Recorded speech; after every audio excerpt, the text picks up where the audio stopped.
Selamat siang, kita mulai aja nih. Saya lihat Pak Dimas juga udah siap. Terima kasih banyak nih Pak Dimas sudah menyiapkan waktunya. Eh, Sama-sama, Weh, Prof. sudah siap Pak Dimas. Masih pakai kostum sholat Jumat, keren. Ah, Oke, sayang biar sebelum, nggak nyuci lagi, Prof. cuman suaranya rada kecil deh. Tapi nggak apa-apa Kecil ya? sih, bisa Sebentar. digedein. Atau volume saya yang kekecilan kali ya? Oh ya, volume saya kekecilan. Sorry. Oke, selamat siang semuanya. Assalamualaikum warahmatullahi wabarakatuh. Sebelum dimulai mungkin saya kasih overview sedikit ya. Jadi CTF-nya nanti akan dilakukan sekitar bulan April awal. Minggu lalu Pak Agung sudah kasih sedikit contekan mungkin sekitar tanggal 3. Cuman sebelumnya mungkin akan ada tryout lah, ujinya bukan uji nyali, icip-icip buat teman-teman yang mau nyoba.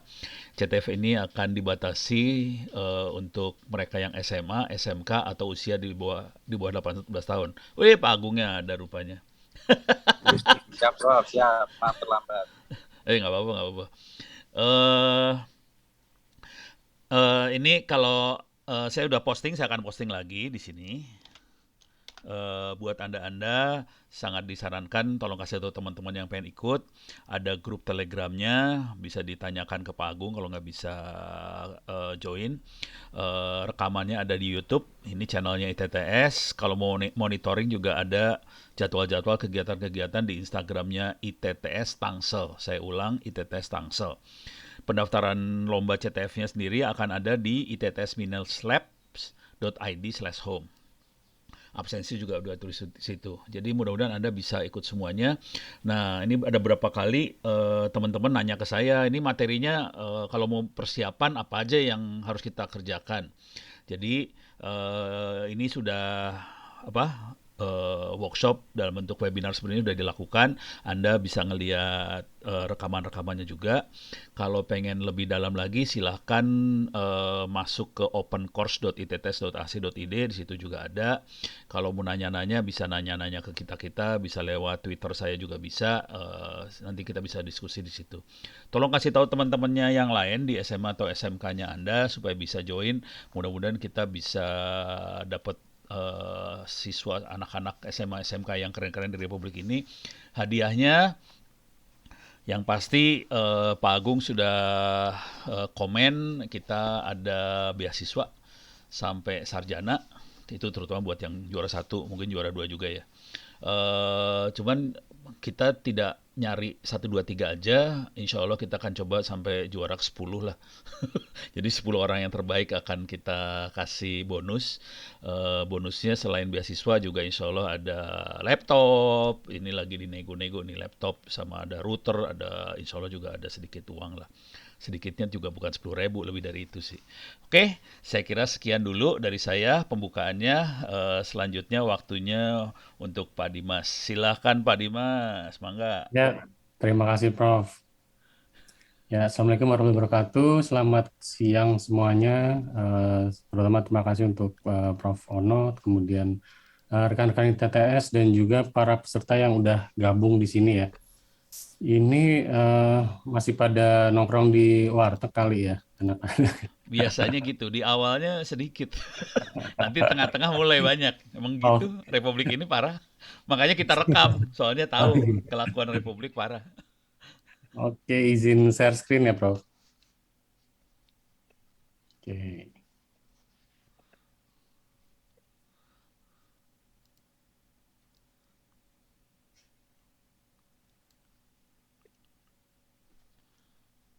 Oke, udah tampil ya? Udah. Ada yang bisa konfirmasi mungkin? Ya udah. Ya, sudah. Ya. Oke, hari ini saya akan coba untuk lebih tepatnya mungkin sharing-sharing ya. Jadi gimana sih cara langkah awal gitu, langkah pertama kita kalau kita tuh pengen nyobain buat jadi pemburu bak ya, pemburu serangga ini ya ceritanya ya. Oke, perkenalan dulu. Jadi nama saya Dimas Arno Prasetyo ya. Saya saat ini menjabat sebagai dosen di ITTS. Jadi nanti kalau teman-teman masuk ke ITTS, insya Allah bisa ketemu saya ya. Kita bisa saling sharing-sharing, terutama di bidang yang saya geluti ya, itu di bidang cyber security. Saat ini saya juga menjabat sebagai CEO Etik Ninja ya, CEO di Etik Ninja, yaitu sebuah perusahaan yang memfokuskan kepada layanan di bidang cyber security ya, contohnya kayak VA, kemudian pentest, juga ada sebagai konsultan ISO 27001.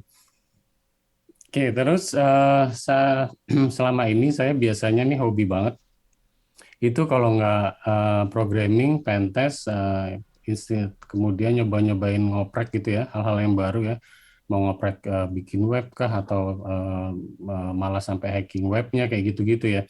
Itu interest saya pertama kali, makanya saya masih kebawa sampai sekarang untuk tetap terjun di dunia cybersecurity ini gitu. Nah, di bidang pen testing atau penetration testing ya, mungkin kalau teman-teman masih SMA mungkin baru tahunya mungkin ya, mungkin udah ada yang tahu, ada yang belum. Mungkin baru istilah seperti hacking gitu ya, ethical hacking. Nah, pen test itu sebenarnya kurang lebih sama. Nanti akan saya coba jelaskan lebih lanjut. Nah, di bidang pen test itu sebenarnya ada banyak sih, ada web aplikasi pen test, terus ada juga mobile apps, ada juga jaringan ya, bahkan sampai orangnya pun bisa di pen test sebenarnya. Jadi namanya social engineering gitu ya. Nah, kebetulan fokus area saya itu sebenarnya ada di web application pen test. Kemudian teman-teman nanti bisa kalau ingin kontak saya bisa di email di dimas@etik.ninja ya, atau di dimas@itts.ac.id kalau misalkan berhubungan dengan tentang perkuliahan gitu ya. Nah, yang sebelah kanan ini, logo-logo ini bukan tempat saya kerja ya, tapi ini salah satu dari beberapa platform yang pernah saya temukan bug-nya ya. Di antaranya ada Microsoft, Tokopedia, dan lain-lain gitu ya. Oke, saya lanjut. Oke, sebelumnya seperti biasa, saya akan disclaimer dulu ya. Jadi semua informasi dan perangkat lunak yang tersedia di materi ini cuman bertujuan itu untuk tujuan pendidikan, education purpose only ya. Nah, gunakan materi ini atas kebijaksanaan Anda sendiri, pembicara, penyelenggara itu nggak bertanggung jawab kalau ada segala hal yang sifatnya jadi merusak gitu ya.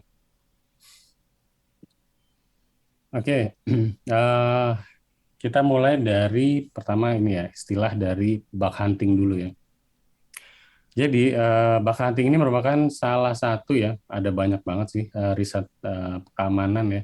Cuman bug hunting ini salah satu riset keamanan yang fokusnya itu pada pencarian celah atau kerentanan pada suatu, bisa itu perangkat lunak.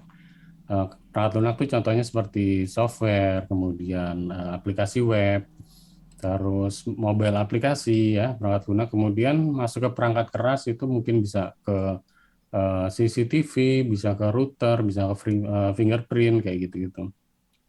Lalu situs web sebenarnya bisa masuk ke perangkat lunak ya. Oke, lalu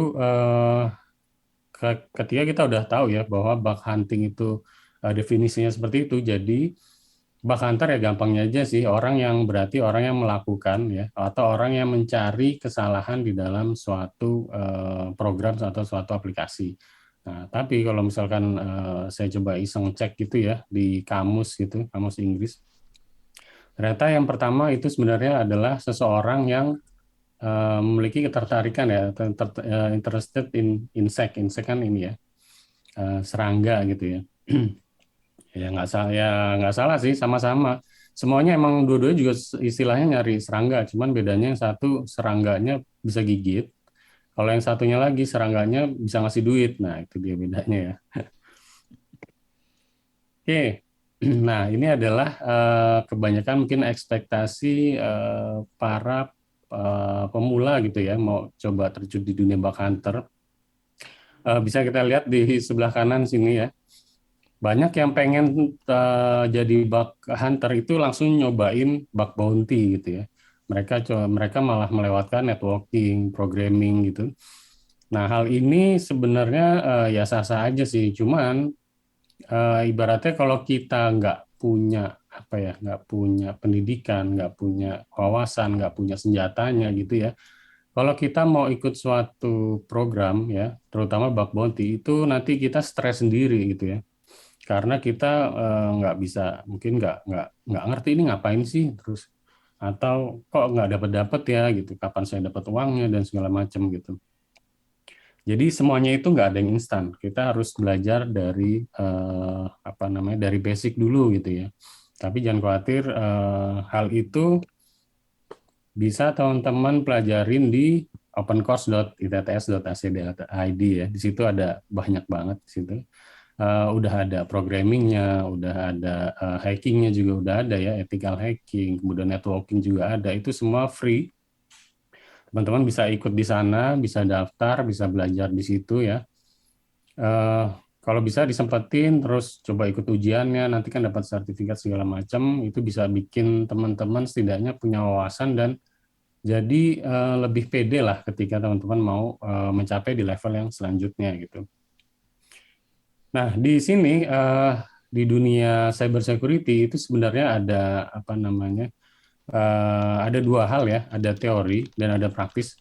Sebenarnya nggak hanya di cyber security ya, di bidang apapun pasti ada teorinya. Kemudian juga ada prakteknya gitu ya. Nah, di sini kalau kita belajar salah satunya aja, mungkin kurang apa ya, kurang menguatkan ya. Contohnya kalau di sini kan diibaratkan pohon yang saling menguatkan antara teori dan praktek gitu. Nah, pohon learning ini menjadi lebih kuat ketika kita menguasai dua-duanya gitu. Nggak melulu tentang teori dan juga nggak melulu tentang praktek gitu. Nah, di sini ya, ini berdasarkan riset aja sih. Jadi kenapa saya tongolin ini? Saya cuma pengen ngasih tahu. Jadi bidang security itu kan banyak banget ininya ya, domainnya ya. Domainnya itu banyak banget, ada ethical hacking, digital forensik, sampai cyber law gitu ya. Nah, di sini sebenarnya teman-teman ketika mau mulai mempelajari di bidangnya, mungkin ada yang saya kayaknya nggak terlalu cocok deh kalau prakteknya terlalu teknikal gitu, terlalu teknis gitu. Saya kayaknya saya suka cyber security gitu, tapi saya kayaknya nggak bisa ngejar deh kalau misalkan di tekniknya gitu ya, di secara teknisnya. Nah, jadi caranya gimana gitu? Teman-teman itu bisa coba lihat yang di sisi sebelah kanan. Nah, di sisi sebelah kanan ini memang teorinya lebih besar ya, mungkin sekitar 80% lebih banyak dibandingkan prakteknya ya, kayak risk assessment and management. Ini kan salah satu bentuk riset dari cyber security di mana bertugas untuk mencoba untuk melakukan sebuah apa ya, sebuah audit gitu ya, sebuah audit manajemen dari mungkin suatu perusahaan ini, postur keamanannya itu gimana. Nah, itu semuanya udah ada acuannya gitu. Teman-teman bisa tinggal ngikutin, tinggal pahami gitu ya, terus dijalankan tanpa perlu mengetahui secara detail mengenai teknisnya gitu. Lalu kalau yang kita ngomongin masalah bug bounty-nya ya, kalau kita ngomongin masalah bug bounty itu bug hunter ya, itu lebih banyak di sini ya, sebelah kiri di ethical hacking. Jadi mau nggak mau kita akan belajar sedikit teori ya, dan juga lebih banyak porsinya di bidang teknisnya atau prakteknya lebih banyak, jauh lebih banyak. Nah, yang penting teori itu bukan dihafal ya, karena teori itu seharusnya berupa konsep yang harus dipahami gitu, bukan jadi hafalan. Contoh deh, misalkan SQL injection misalkan kan populer banget ya, SQL injection. Kalau yang misalkan mereka itu yang bermodalkan hafalan, itu biasanya payload ya, atau bentuk serangan deh. Bentuk serangannya itu ya itu aja, misalkan cuman satu petik sama dengan petik satu gitu ya. Ketika ternyata aplikasinya itu udah punya, misalkan anggaplah punya firewall, itu kemungkinannya akan ditolak kan serangan yang standar gitu. Nah, di sini bedanya yang antara yang paham sama yang hafal. Kalau yang hafal pasti udah nggak bakal bisa ngelewatin. Tapi yang kalau ngerti konsep dari SQL injection ya, bahwa sesuatu kan bisa diinjeksi intinya ya, SQL query-nya itu bisa kita injeksi. Nah, gimana caranya kita bisa nge-bypass si firewall-nya itu gitu. Nah, kalau kita tahu konsepnya, pasti kita juga Kalau emang benar ada lubang ya, kita bisa aja untuk melakukan bypass si firewall-nya itu. Oke, ya ini dia ya. Untuk kalau berdasarkan role-nya ya. Kalau kita jadi bug hunter itu sebenarnya kita bisa milih. Ibaratnya kalau teman-teman di sini mungkin ada yang suka main semacam MMORPG gitu misalkan ya. Karena kadang suka mau milih mau jadi apa wizard ya atau mungkin jadi knight gitu kan. Nah, kalau di bug hunter, kalau kita punya skill untuk melakukan hacking ya, hacking dalam artian yang baik ya, ethical hacking. Setidaknya ada dua hal ya. Yang pertama kita bisa jadi penetration tester, atau yang kedua kita bisa jadi bug bounty hunter gitu. Atau mau jadi dua-duanya pun bisa. Nah, perbedaannya apa sih? Yang pertama itu kalau kita jadi penetration tester, kita itu bekerja dengan kontrak biasanya. Artinya kita mungkin bekerja dengan perusahaan atau juga bekerja dengan perusahaan lain ya, tapi kita punya NDA segala macam yang harus kita tanda tangani gitu.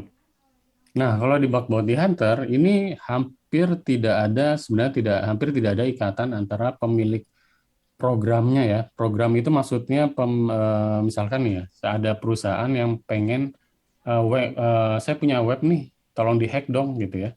Nah, itu adalah maksud dari pemilik programnya. Jadi perusahaan yang pengen sistemnya dihack gitu ya. Nah, bug bounty hunter ini dia nggak akan bekerja dengan kontrak biasanya karena repot juga sih. Misalkan ada ribuan bounty hunter pengen ikutan programnya, terus semuanya tanda tangan NDA, nah itu repot. Jadi biasanya cuma ada sebuah aturan-aturan, misalkan yang pertama boleh ngehack scope-nya hanya A, B, C, D gitu. Terus atau misalkan boleh ngehack tapi nggak boleh ngedos ya. Itu juga salah satu aturannya misalkan kayak. Nah, terus kalau kita jadi penetration tester atau pen tester ya, kita singkatnya aja, itu kita bertanggung jawab buat mencari bug itu sebanyak-banyaknya, itu udah kewajiban sih. Jadi sebisa mungkin dalam waktu yang udah ditentukan, misalkan 5 hari atau 7 hari, kita harus bertanggung jawab mencari bug sebanyak-banyaknya dalam objek itu gitu. Nggak boleh kita udah nemu 2 bug nih, udahlah sisanya cincai lah gitu ya. Ntar kita tinggal bikin report. Nah itu nggak boleh tuh. Pentester harus tetap mencari bug sebanyak-banyaknya sampai waktu yang ditentukan. Terus kalau di bounty hunter itu kita nggak boleh, kita nggak punya kewajiban untuk mencari bug sebanyak-banyaknya gitu. Kita cukup nemuin satu aja, kita bikin report, kita lapor, itu udah nggak masalah gitu ya. Yang penting ikutin aturan. Terus yang ketiga ya, penghasilannya relatif tetap kalau pentester ya. Kemudian kalau bounty hunter ini penghasilannya tidak menentu karena kan kalau pentester kemungkinan digaji ya atau dengan kontrak gitu ya. Kalau bounty hunternya ini sendiri ini penghasilannya nggak menentu gitu. Bisa aja 1 bulan ini dia dapat ratusan juta gitu ya. Bisa aja dalam sehari, dalam sebulan tuh ratusan juta gitu. Kemudian bisa aja setelah 6 bulan malah nggak dapat bug sama sekali, itu juga mungkin banget gitu ya, bug bounty hunter gitu. Nah jadi ini tergantung dari apa namanya stylenya teman-teman sih. Ketika udah punya skillnya ini mau kemana sih gitu ya, atau mau dua-duanya juga boleh gitu sih. Oke. Nah, ini dia. Kalau ini adalah common scope, ini berdasarkan ini kalau saya berkaca pada apa namanya perusahaan kami ya di Etik Ninja, itu beberapa scope yang paling sering itu ya diantaranya ini ya, web aplikasi, mobile apps, dan network. Gitu. Oke, kalau network itu scopingnya biasanya kita tuh akan diberikan misalkan sederetan IP ya, bisa IP publik, bisa IP private. Kemudian dari situ kita akan coba untuk mencari kelemahannya. Nah, bug hunter kan memang mencari si serangganya itu kan, bugnya itu di mana. Nah, biasanya itu ya salah satunya kelemahan di network itu adalah misalkan ada service yang seharusnya nggak dipakai tapi kebuka dan lagi ya servisnya itu mungkin udah outdated gitu. Anggaplah misalkan ada servis Apache yang berjalan padahal dia pakainya Nginx misalkan, Apache-nya juga keinstall. Mungkin beda port tapi nyala dan ternyata ada aplikasi yang namanya ada servis atau Apache-nya deh atau Apache-nya versinya udah apa namanya udah usang gitu ya dan udah ada exploit-nya zero day-nya kayak gitu. Nah, itu akan menjadi sebuah temuan. Terus bisa juga kita akan cek juga misalkan adanya miskonfigurasi apa namanya miskonfigurasi perangkat misalkan. Contoh ada perangkat mikrotik misalnya. Kemudian ternyata konfigurasinya mungkin ada yang salah ya. Contoh deh kesalahan itu salah satunya adalah weak credential atau default credential. Misalkan setelah punya mikrotik passwordnya nggak diganti, password apa namanya password yang lemah ataupun password bawaan. Nah itu bisa jadi temuan. Terus bisa juga segmentation testing ya. Segmentation testing itu lebih ke misalkan dalam satu perusahaan ya, perusahaan besar, itu ada banyak jaringan dan punya banyak segmen.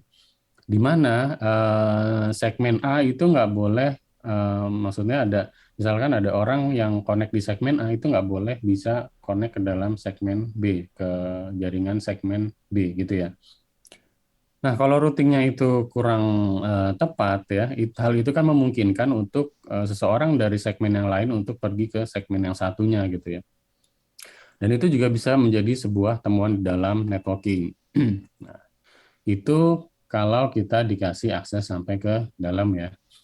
Nah, setelah itu ada banyak juga sih, lumayan banyak ya. Kayak misalkan eh, pentest Wi-Fi-nya gitu ya, hotspotnya kita pentest. Ketemunya apa? Misalkan, oh ternyata masih pakai WPA yang lemah ya. Atau mungkin passwordnya juga lemah. Nah, setelah udah masuk, bisa nggak di sniffing atau dan segala macamnya gitu ya. Terus yang kedua, ada juga scope-nya itu adalah ruang lingkup ya. Scope itu adalah ruang lingkup dari mobile apps misalkan. Kita disuruh melakukan hacking mobile apps-nya. Nah, di sini kita akan mencari kelemahan dari aplikasi ya. Aplikasinya tuh misalkan kalau Android kan APK ya. Ini akan kita coba bongkar APK-nya. APK itu kan sebenarnya itu kayak kalau di web ya, kayak HTML yang kalau kalian save as gitu ya, itu akan jadi sebuah kliennya. Bedanya di sini bentuknya dalam bentuk APK. Cuman mungkin lebih kompleks ya dibandingkan HTML gitu. Nah itu kita pecah pertama aplikasinya, kita pecah. Terus kita lihat di dalamnya ada kredensial nggak sih, hard-coded kredensial nggak sih, kemudian ada nggak sih library-library yang ternyata udah usang juga ya. Kemudian setelah itu kita juga akan cek API-nya. Jadi kita akan coba untuk menyadap ya, mensniffing si aplikasinya ini perginya kemana sih API-nya ini, larinya kemana. Kalau kita udah dapet API-nya, baru kita akan lanjut ke dalam fase pentesting API gitu. Dan ini akan ada daftar test list-nya sendiri ya, lumayan banyak mulai dari ngetes verb-nya ya, verb itu seperti get, post dan lain-lain.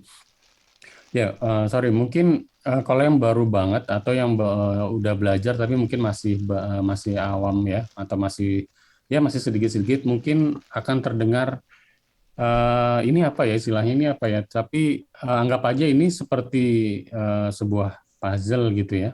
Sama sih saya atau mungkin semua orang ya, kita akan coba puzzle itu kan enak kalau dilihat utuh gitu ya. Tapi mungkin hari ini teman-teman dapat bagian puzzle misalkan yang baru kiri atas gitu. Nanti setelah teman belajar lagi dapat lagi, oh ternyata sebelah kanannya dapat lagi puzzle-nya bagiannya, oh ternyata maksudnya ini toh. Nah, ya, tujuannya kalau kita apa namanya dari awal udah apa mungkin nanti nyerah gitu ya. Kalau bisa sih jangan nyerah, tetap aja belajar dulu sampai puzzle-puzzle-nya atau benang merahnya itu udah membentuk gitu ya. Jadi teman-teman nanti akan lebih kuat gitu kalau mau belajar. Di awal memang agak butuh ekstra gitu ya. Oke, kita lanjut lagi. Selanjutnya kita akan masuk ke ini ya, common scope yang terakhir, web aplikasi. Mungkin ini paling banyak, terutama juga di bidang bounty hunter, itu juga web aplikasi ini juga paling banyak. Di sini teman-teman berusaha untuk mencari kelemahan dari suatu aplikasi ya, dan juga bisnis logiknya dari web aplikasi itu sendiri gitu. Ya, ini bisa mungkin ya tadi ya, mungkin ada SQL injection-nya, mungkin juga ada apa ya, cross-site scripting, SSRF dan lain-lain. Tapi semuanya itu nggak hanya melulu tentang injeksi ya, masih ada temuan-temuan lain yang sifatnya mungkin bisa jadi lebih kritikal daripada injeksinya gitu. Oke, dan ini ada metodologinya. Ini yang paling umum sih, tapi di Etik Ninja sebenarnya malah ada 3 ya, ada black box, ada gray box, dan ada white box. Nah, bedanya apa? Kalau di black box ya, itu kita pentest atau kita ethical hackingnya itu ya, pentestingnya, itu kita minim informasi, benar-benar minim banget. Mungkin aja kita cuman dapat misalkan anggaplah cuman IP-nya kah atau URL-nya ya. Terus kita diminta untuk berikan report dari apa yang didapat dari informasi yang minimalis sekali itu. Makanya disebut black box ya. Black box kan kita nggak tahu ya dalamnya apa, tapi kita cuma tahu inputannya apa, outputnya apa, gitu. Nah, beda kalau yang dengan white box. Kalau white box ini kita boleh meminta ya informasi sebanyak-banyaknya gitu. Misalkan nih, teman-teman nanti bekerja sebagai pentester, kemudian ada klien yang request untuk di pentest secara white box. Kita bisa minta mulai dari kredensialnya. Kredensial itu misalkan username passwordnya ya, loginnya itu apa sih Pak gitu. Karena kita mau ngecek dalam-dalamnya nih. Misalkan setelah login ada fungsi A, B, C, D gitu ya. Ya udah kita akan coba masuk ke situ. Kita minta kuncinya ke mereka. Terus bisa juga kita minta source code-nya, Pak. Boleh nggak source code-nya kita review sekalian gitu ya. Itu biasanya juga ada di fase white box testing atau metodologi white box. Nah, bedanya apa? Beda mendasarnya itu biasanya dari tujuan sih. Dari tujuannya misalkan kalau misalkan perusahaan pengennya black box itu berarti dia itu pertama mungkin source code-nya itu sangat konfidensial, nggak boleh dilihat, atau data usernya dia juga sangat konfidensial sampai nggak boleh dilihat. Yang kedua, dia pengen tahu kalau misalkan aplikasinya itu dilihat sama dalam kacamata hacker ya, si hacker itu bisa dapat apa aja sih, gitu ya. Nah, beda kalau white box. White box itu biasanya lebih komprehensif karena dia akan mengecek dari luar atau maupun dari dalam. Seperti itu. Dan white box ini juga berdasarkan pengalaman kebanyakan juga yang request itu adalah biasanya perusahaan-perusahaan ya atau apa namanya klien kami yang memang sudah pernah terkena breach gitu ya. Kalau breach kan mau nggak mau, oh ya udah berarti mungkin sosok kita juga udah kena breaching, udah klik sama si hacker, ya udah kita sekalian aja kita kasih teman-teman ninja gitu misalkan buat bantu nutupin dari si codingannya gitu kan. Nah, itu white box testing. Oke. Nah, cara ngedapetin si bug-nya ini itu secara garis besar itu ada 2 cara sih ya. Kita bisa dengan cara statik, yang kedua dengan cara dinamik. Kalau statik ini lebih ke arah white box tadi ya, di mana kita akan baca source code-nya gimana gitu ya. Apakah ada miskonfigurasi atau apakah kita temukan codingan yang nggak ada sanitasi ya, atau mungkin bisnis logiknya ada yang salah gitu ya di SAS ini. Tapi biasanya di SAS ini kebanyakan tools ya, jadi kita feed si aplikasi kita masukin, kita kasih makan si aplikasinya, kita suruh ngeluarin reportnya itu apa. Kebanyakan itu jatuhnya injeksi ya. Kalau bisnis logic kemungkinan besar nggak nemu ya, belum dapat. Tapi mungkin nanti ya kalau udah ada yang udah integrasi dengan AI gitu, AI ya, mungkin bisa jadi lebih powerful ya. Itu mungkin banget sih. Nah, cuman kejelekan dari tools ya itu false positive-nya tuh pasti banyak banget. banyak banget false positifnya. Jadi mau nggak mau ya kita harus ini ya, kita harus ngecek manual gitu, mana sih yang valid gitu ya. False positif itu artinya adalah sebenarnya ini bukan temuan, tapi dari si aplikasinya bilang ini temuan nih, ini bug nih gitu, padahal bukan gitu ya. Kemudian kalau yang dynamic application security testing ini lebih ke manual sih, biasanya lebih ke manual.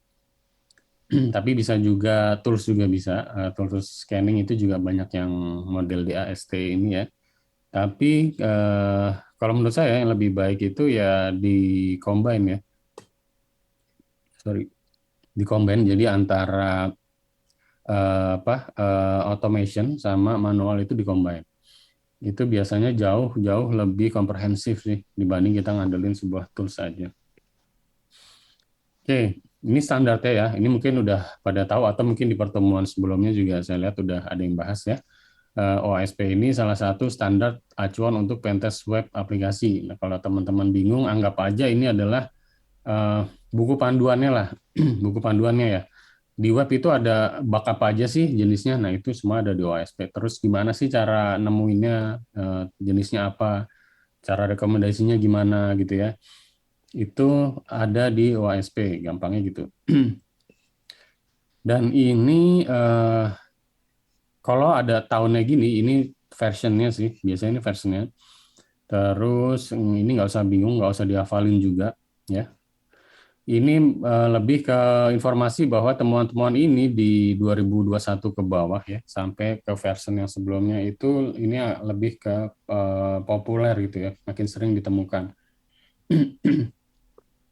Oke, kalau dulu kan mungkin injection ya, injection itu banyak banget ya di apa di versi yang sebelumnya tuh injeksi ada di atas, posisinya ada di A01 ya di atas, jadi mungkin paling sering gitu ya. Terus sekarang turun, kenapa bisa turun? Ini kalau menurut kacamata saya ya, itu platform atau apa namanya engine ya, platform atau engine sebuah aplikasi itu makin lama makin keren ya, makin bagus gitu. Di mana mereka udah menyisipkan sebuah anti injeksi di dalamnya gitu. Jadi harusnya kalau kita ngikutin aturannya itu udah secure by design gitu. Setelah kita ikutin apa namanya penulisannya, codingan kita tuh otomatis biasanya langsung aman dari injeksi. Nah, karena udah lolos injeksi, akhirnya injeksi ini akan turun ya. Ternyata malah diganti sama broken access control. Broken access control itu lebih mirip, misalkan ada suatu halaman ya, di mana harus diakses setelah login. Ternyata kita bisa loh ngakses si aplikasi atau si halaman itu tanpa login gitu ya. Nah, ini semakin tinggi gitu ya. Karena broken access control ini ya banyak banget identik dengan API ya. Salah satunya penggunaan API gitu. Jadi ada API mungkin kelewat di routing gitu ya, kelewat di routing untuk dicek akses kontrolnya gitu. Nah, ini bisa masuk ke dalam kategori broken access control. Oke, mungkin ini ya yang apa namanya paling ditunggu kali ya, atau mungkin yang pengen banget dipelajarin biasanya. Kalau saya sih gitu ya. Jadi tools itu di internet tuh sebenarnya udah banyak banget ya, mungkin ada ratusan lah ya. Pada dasarnya pakai yang manapun boleh, asal sesuai, pilih yang sesuai dengan apa namanya, sesuai dengan kebutuhan sih, sesuai dengan kebutuhan. Bisa jadi ada dua tools yang tujuan akhirnya sama gitu ya, itu nggak apa, tinggal pilih aja salah satu, mana yang paling mungkin yang paling gampang atau mungkin ya yang paling menurut teman-teman hasilnya lebih bagus gitu ya, silakan dipilih. Nah, ini saya bagi tiga aja ya. Bagi tiga ini berdasarkan apa namanya? Berdasarkan ini aja sih, ya, berdasarkan pengalaman aja. Jadi yang pertama itu ada recon ya, itu kependekan dari reconnaissance, atau adalah recon itu sebenarnya adalah satu tahap awal di mana kita harus mencari informasi sebanyak-banyaknya mengenai si objek. Ini belum masuk hacking-hackingan lah ya. Kita baru lihat secara garis besar si ruang lingkupnya tuh apa aja sih gitu ya. Terus kita bisa dapat apa aja sih informasinya gitu. Misalkan kayak servernya apa, kemudian jenis PHP-nya apa, jenis pemrograman ASP-nya apa gitu ya. Maksudnya versi berapa gitu. Nah, ini ada banyak banget. Itu biasanya dimulai dari misalkan pencarian scoping-nya ya, biar lebih banyak gitu ya. Otomatis kalau lebih banyak, ada kemungkinan kita dapat bug itu jauh lebih banyak gitu dibanding yang scoping-nya cuma satu gitu ya. Udah satu, yang ikut nyari ada ribuan orang atau ratusan orang gitu ya. Nah, itu ya cukup menguras tenaga sih. Oke, terus di fase kedua ada exploiting ya. Di sini ada tools yang wajib wajib banget, nggak boleh ketinggalan. Kalau menurut saya ya, itu ada namanya Boop Suite. Ini adalah tools proxy sebenarnya. Nanti akan saya ajarkan ya sedikit di sini Boop Suite. Saya ajarkan cara makainya dan garis besarnya ya.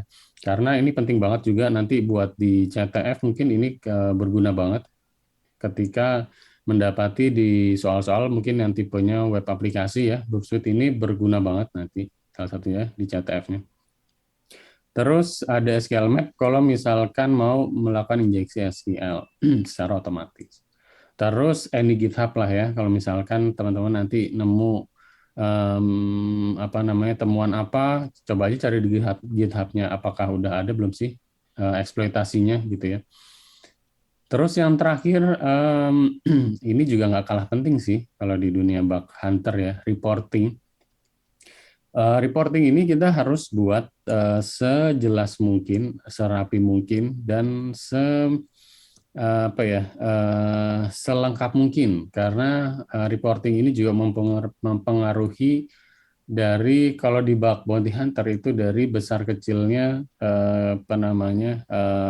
bounty atau uang yang bisa kalian dapat. Ini kalau ngomongin uang ya.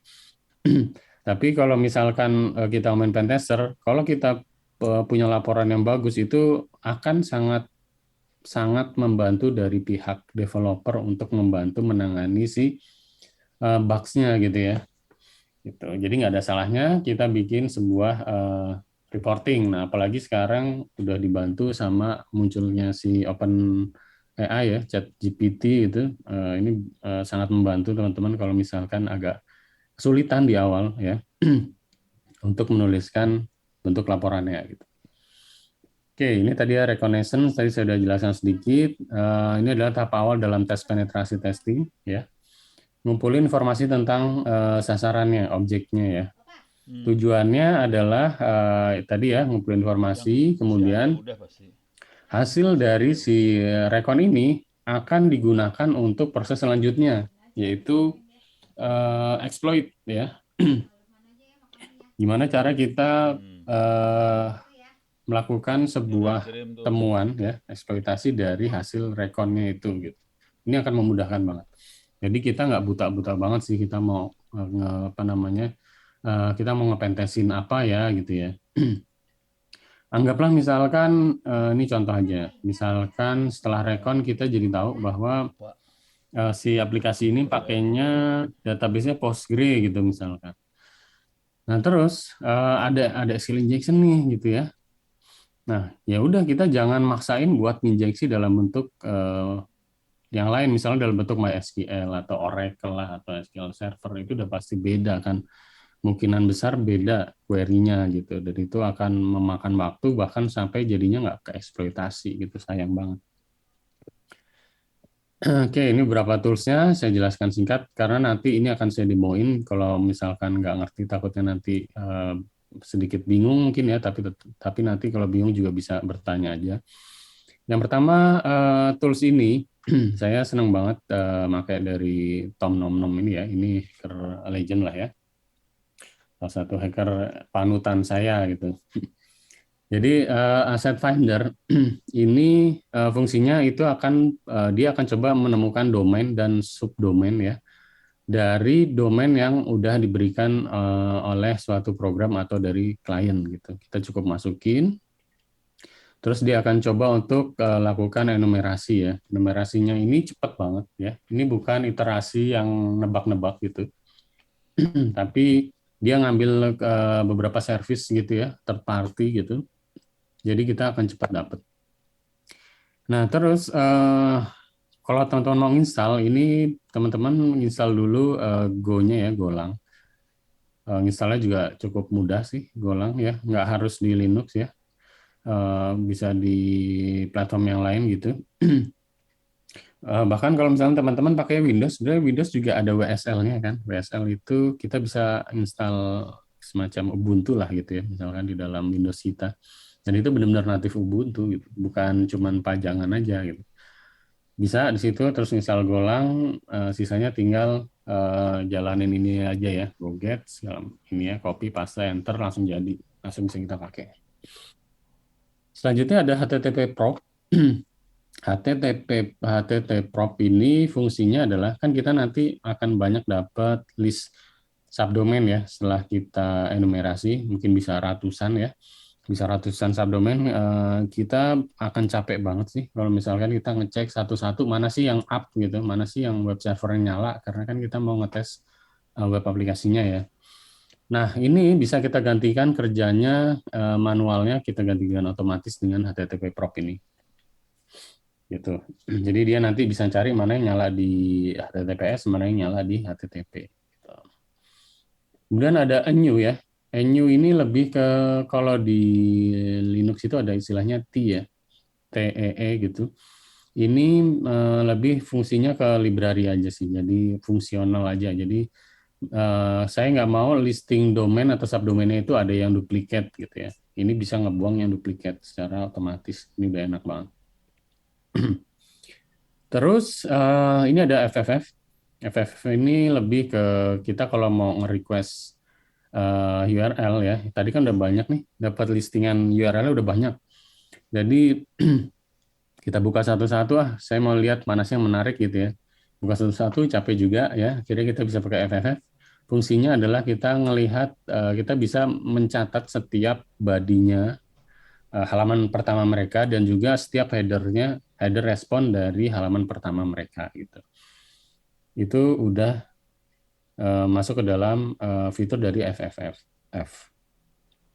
Lalu ada InScope. Nah, InScope ini juga sangat berguna banget. Jadi kalau kita udah nge-crawling banyak data, itu bisa kita buang yang udah nggak masuk InScope, biar nanti tools kita bekerjanya nggak nyampah ya di scope yang lain gitu.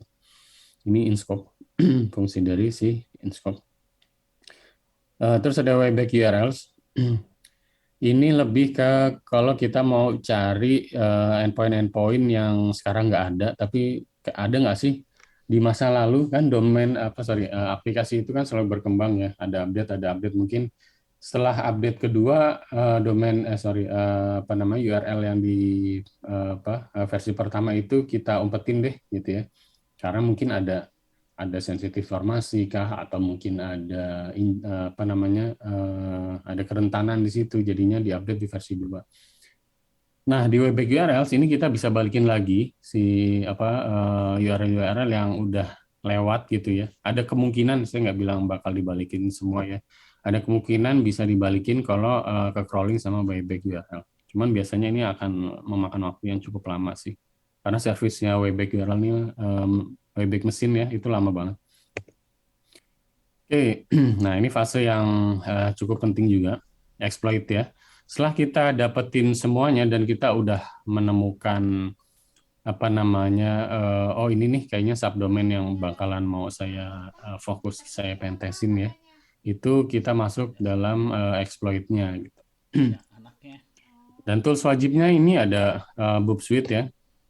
Tampilannya seperti ini.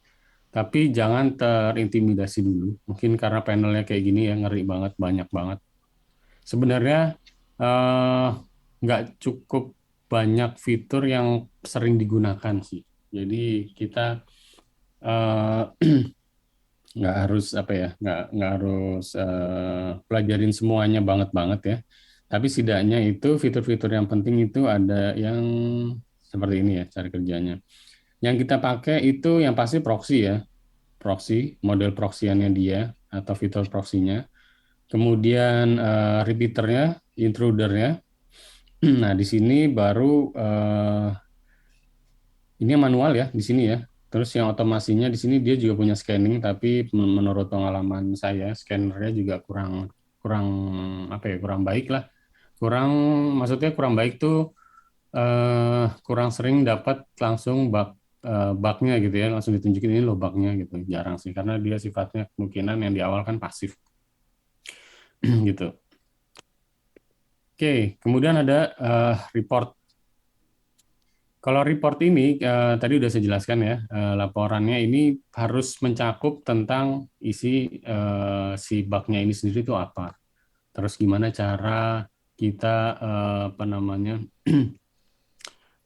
reproduce-nya. Reproduce-nya maksudnya nih ya, kalau saya misalkan nemu bugnya ini, terus saya mau ngasih ke developernya atau programmernya, ini loh bugnya. Oh iya ya Mas, ini bugnya ya, kata misalnya programmernya gitu kan. Ini gimana Mas caranya biar bugnya ini apa bisa ngeluarin output ini gitu. Nah, gimana ya? Nah, gimananya itu kita tulisin tuh step-stepnya di dalam laporan kita. Misalkan pertama kalian masuk ke dalam pertama Anda masuk ke URL ini, lalu injek inputan ini seperti ini, kemudian di enter misalnya seperti itu. Step-stepnya itu adalah step to reproduce. Itu penting banget. Kalau nggak ada itu biasanya nanti ditanyain sih. Kalau nggak bisa buktiin ya kemungkinan ketahuan pakai scanning dan nggak bisa ngasih ininya ya, nggak bisa kita ngasih otomatis kita nggak tahu caranya, kita juga nggak bisa ngasih rekomendasi yang tepat gitu. Oke, terus yang kedua kita juga scoring dulu resikonya ini kira-kira berapa sih? Scoringnya apakah dia bug yang kritikal atau dia ini bug yang apa namanya tidak cuman low risk ya atau medium atau high gitu ya. Itu ada di perhitungannya. Perhitungannya juga nggak sembarang hitung. Kita juga ada platform yang nanti kalau ada waktu akan coba saya bantu ini ya kasih studi kasus lah gitu ya. Nah, tujuannya sebenarnya ya report ini ya memberikan informasi mengenai si bug ini gimana dapetinnya, terus gimana cara perbaikinya. Intinya itu sih di reportingnya. Oke, ini beberapa hal yang mesti ada ya. Tadi sudah saya sebutin salah satu. Mungkin sekarang kita langsung masuk ke ini aja deh. Kita masuk ke live hunting ya.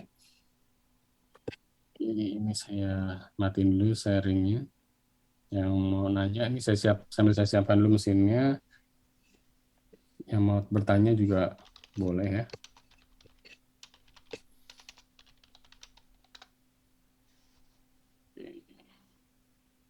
Selamat siang. Siang Mas Rifki ya? Ya, Ya, silakan Mas. saya mau nanya nih. Boleh, boleh. Itu tuh kalau misalkan untuk laporannya itu bisa menggunakan aplikasi seperti OpenAI atau bagaimana itu? Gini, OpenAI itu sifatnya pembantu aja sih, boleh aja sih. Cuman laporan OpenAI itu kan sifatnya general ya. Anggaplah kita mau misalkan cross-site script gitu. Terus kita minta OpenAI buat bikin laporan cross-site script. Otomatis ya bisa-bisa aja dari OpenAI buat ngasih laporannya. Cuman dari laporannya sifatnya akan general dan tidak spesifik di temuannya gitu, dan itu akan sangat sayang sih ya. Kecuali kita bisa ngedrive si OpenAI-nya buat kita kasih pengetahuan ya. Saya nemuin ini nih proses scripting di sini sini sini. Terus caranya gini-gini, tolong buatin rangkumannya dan laporannya misalnya kayak gitu. Itu bisa-bisa aja boleh kok Mas. Gitu. Mas, tapi saya mau nanya satu lagi. Boleh. Silakan. Apa perbedaan dari hacker dan bug hunter ini, apa bedanya? Ya, itu istilah ya. Jadi bug hunter itu sebenarnya lebih ke white hat, sisi white hat ya. Jadi orang yang sama-sama ngehack sebenarnya dua-duanya itu sama-sama ngehack. Ya, Cuman bedanya kalau yang white hat ini ngehack karena tujuannya baik ya, misalkan untuk apa namanya mencari celah keamanan, tapi tentunya setidaknya udah ada aturan mainnya gitu ya. Misalkan dengan kontrak tadi yang saya bilang atau dengan aturan-aturan yang diberikan sama bug bounty program penyelenggaranya gitu. Nah, kalau hacker karena di stigma masyarakat itu istilah hacker tuh udah jelek ya. Padahal Ya, sebenarnya kan hacker tuh enggak lah ya. Sebenarnya kan awalnya tuh hacker itu orang yang punya rasa penasaran tinggi gitu ya. ya. Terus kreatif, dia mau nyobain sesuatu. Nah, karena stigmanya udah jelek, jatuhnya itu orang anggap hacker itu ya ngerusak sistem gitu ya, perusak sistem gitu. Jadi nanti kalau teman-teman kalau ditanya misalkan mau jadi apa, jangan bilang jadi hacker lah karena stigmanya udah jelek, bilang aja misalkan pentester gitu, itu akan jauh lebih keren sih, atau security researcher gitu. Oh, begitu. Kalau misalkan kalau misalkan untuk data analis itu domainnya itu harus tepat semua ya, Mas. Data analis. Ya, Oke, kalau kita ngomong data analis nih ya. Kalau data analis itu sebenarnya lebih ke teman-teman mengolah suatu data agar data itu secara visual itu bisa berbicara gitu. Misalkan teman-teman punya data banyak nih, ya, tapi kalau kita ngasih data ini ke orang nggak ngerti ini maksudnya apa sih. Nah, ya, kalau dikasih data analis bisa ngasih tahu nih data analis. Ini data ini setelah saya lakukan apa namanya analisis, mungkin bisa dengan machine learning dan segala macam, atau secara gampangnya aja misalkan di recap gitu, misalkan pakai Excel deh, misalkan pakai pivot gitu. Kita bisa tahu, oh data ini misalkan data penjualan tahun sekian itu penjualannya sekian, naiknya berapa persen, nah kayak gitu. ya. Kalau lebih canggihnya lagi ya sampai dia bisa buat ini ya, setelah data-data tahun-tahun lalu kita dapat, saya bisa bikin nih forecasting atau prediksi tahun depan itu kira-kira segini nih apa namanya penjualan kita, kayak gitu sih data analis. Apakah data analis itu harus harus berpikir secara komputasi atau tidak sebenarnya? Ya pastinya lah ya. Semuanya logika sih sebenarnya ya. Salah satunya logika. Komputasi itu sebenarnya alat aja. Jadi kalau kita nggak ngerti cara penggunaan komputasi ya gimana kita mau mempertimbangkan si data itu gitu sih. Oh, begitu ya, Mas. Ya, ini saya lanjutin dulu ya. Makasih ya Mas ya. Ya. Oke, kita lanjut ya. Saya sharingnya ini aja deh. All aja deh. Ini belum saya sharing ya? Oh, sorry. Udah Sudah, belum sudah. sih? Udah kelihatan shell-nya. Saya sharing desktop aja deh, biar saya bisa lompat-lompat. Oke. Oke, pertama saya mau coba kenalin dulu ininya deh. Program bug bounty program biar nggak ngawang-ngawang gitu. Apa sih sebenarnya bug bounty program apa sih gitu ya? Oke, ini udah kelihatan ya. Ini ada nama situs namanya Bugcrowd, di mana ini adalah kumpulan-kumpulan dari para apa namanya perusahaan gitu ya, yang pengen webnya dihack. Aneh kan? Pertama kalau dengar ada ya perusahaan pengen banget webnya dihack gitu, tapi ngasih duit nih. Nah, kayak gini ya, kalau kita lihat misalkan ini $300, $2.500 gitu kalau kita nemuin satu bug gitu. Ini per satu bug loh ya. Kayak gitu. Nah, ini eh, cocok banget teman-teman kalau misalkan mau nyoba-nyoba exploit sebebas mungkin, tapi ada tanda ini ya, tanda kutipnya, teman-teman juga harus memperhatikan rule-rule-nya. Nah, kenapa tadi saya bilang apa namanya kita harus dapetin banyak subdomainnya ya. Saya pengen ngasih bukan pencerahan ya, ngasih apa ya tips sih sebenarnya. Dibanding saya dulu yang langsung terjun, saya bingung kok nggak dapet gitu ya, bugnya kok saya nggak dapet, apa udah lama banget berhari-hari saya nyari kok nggak dapet. Itu ternyata tipsnya adalah kita kalau mau nyari suatu bug dalam suatu sistem yang besar itu jangan coba-coba nyari di domain utama gitu. Kenapa? Karena domain utama itu biasanya yang pertama itu udah lengkap banget biasanya senjata defense-nya mereka gitu. Yang kedua itu udah banyak banget di pentest berulang kali ya, baik mau itu sama tim internal mereka atau juga sama tim pentester dari luar ya, eksternal pentester ya. Jadi angka baik kalau kita bisa menemukan subdomain yang orang lain tuh mungkin aja nggak dapat atau nggak bisa lihat atau sedikit lah orang yang lihat. Itu akan memperbesar temuan kita mengenai apa namanya eksploitasinya gitu. Dapetin bugnya itu kemungkinannya menjadi lebih besar dibanding kita lakukan pentest domainnya. Anggap nih misalkan Google ya, Google gede kan. Teman-teman ngepentesin Google-nya gitu. Ah, itu mungkin setengah mati kalau mau dapetin bug-nya ya. Nah, tapi kalau mungkin kita bisa iterasi subdomain ya, kan banyak ya. Itu bisa jadi dapat temuan di dalam subdomain. Itu sih tujuan utamanya ya, biar teman-teman nggak di awal nggak langsung putus asa gitu. Atau bisa juga teman-teman bikin apa program sendiri gitu. Teman-teman coba cari bugnya sendiri atau mungkin ada tugas dari sekolah nih bikin program web gitu misalkan. Ya udah pinjam aja deh web aplikasi kelompok yang lain atau sekolah yang lain. Mau dong, saya minta tugasnya, saya mau coba cek deh ada kerentanan nggak di dalamnya gitu ya. Itu bisa. Atau seperti yang Prof. Wono bilang, install DVWA itu ya, web-web yang emang dalamnya tuh udah ada eksploitasinya gitu. Nah, itu bisa banget. Oke, terus ini ada yang nanya ya.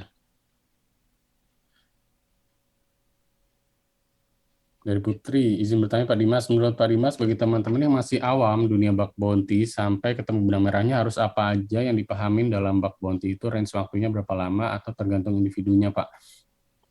Oke, ini pertanyaannya juga, ini bagus ya pertanyaannya.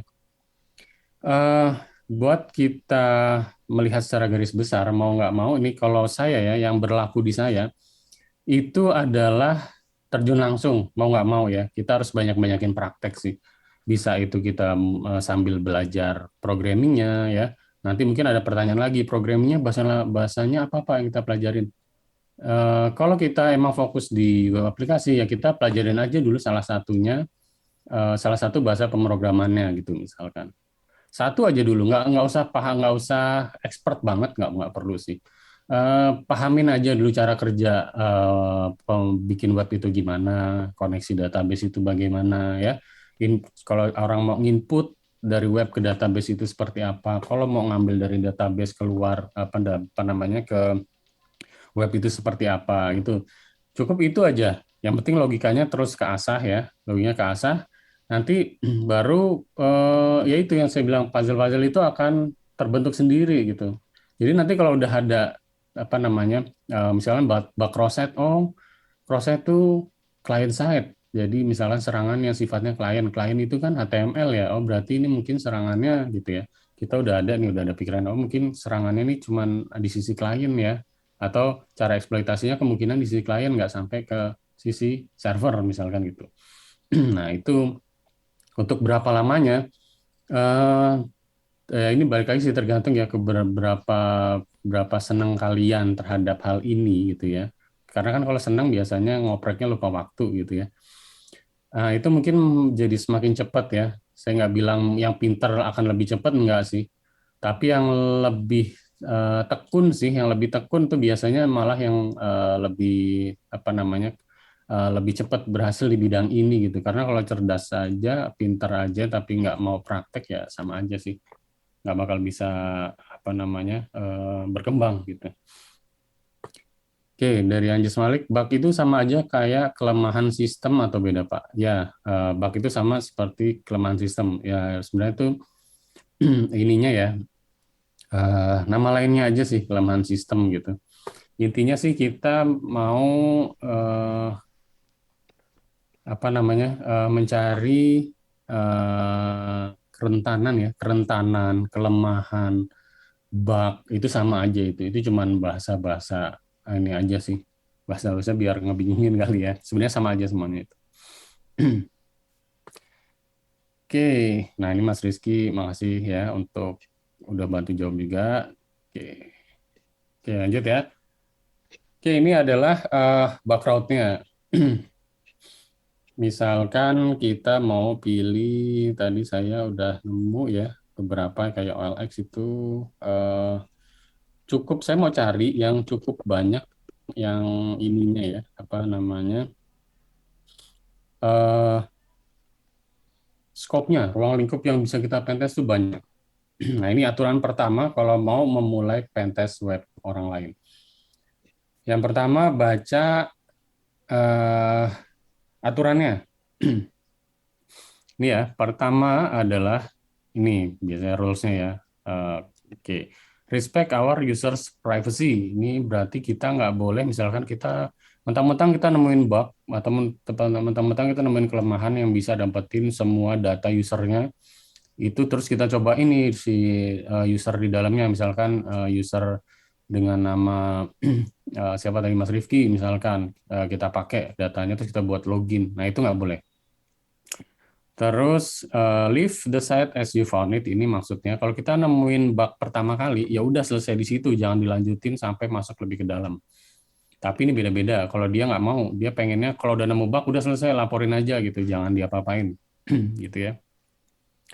Dan lain-lain ya, ini bisa dipelajari sendiri. Terus yang penting lagi, ini target ya, in scope, istilahnya in scope di dalam ruang lingkup. Pertama ada, nah ini yang saya suka ya, kalau misalkan ada bintang, ini istilahnya wildcard ya, saya lagi pasti banyak banget istilah-istilah yang baru ya. Wildcard.indeed.com artinya kita boleh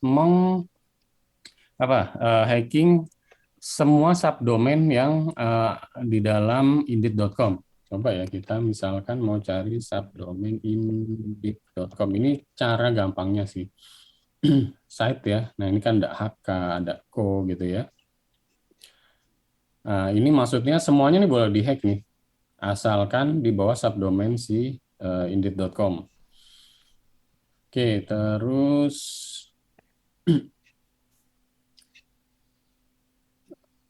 kita lihat lagi ya.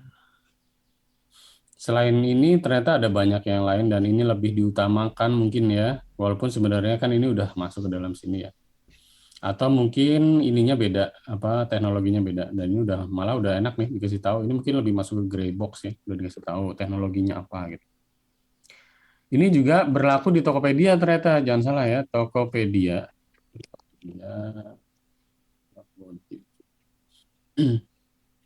Kalau kita lihat Tokopedia juga ngejalanin sebuah bounty ya di sini. Skopnya juga gede banget. Dia berani banget buat ngebuka semua, keren banget buat Tokopedia.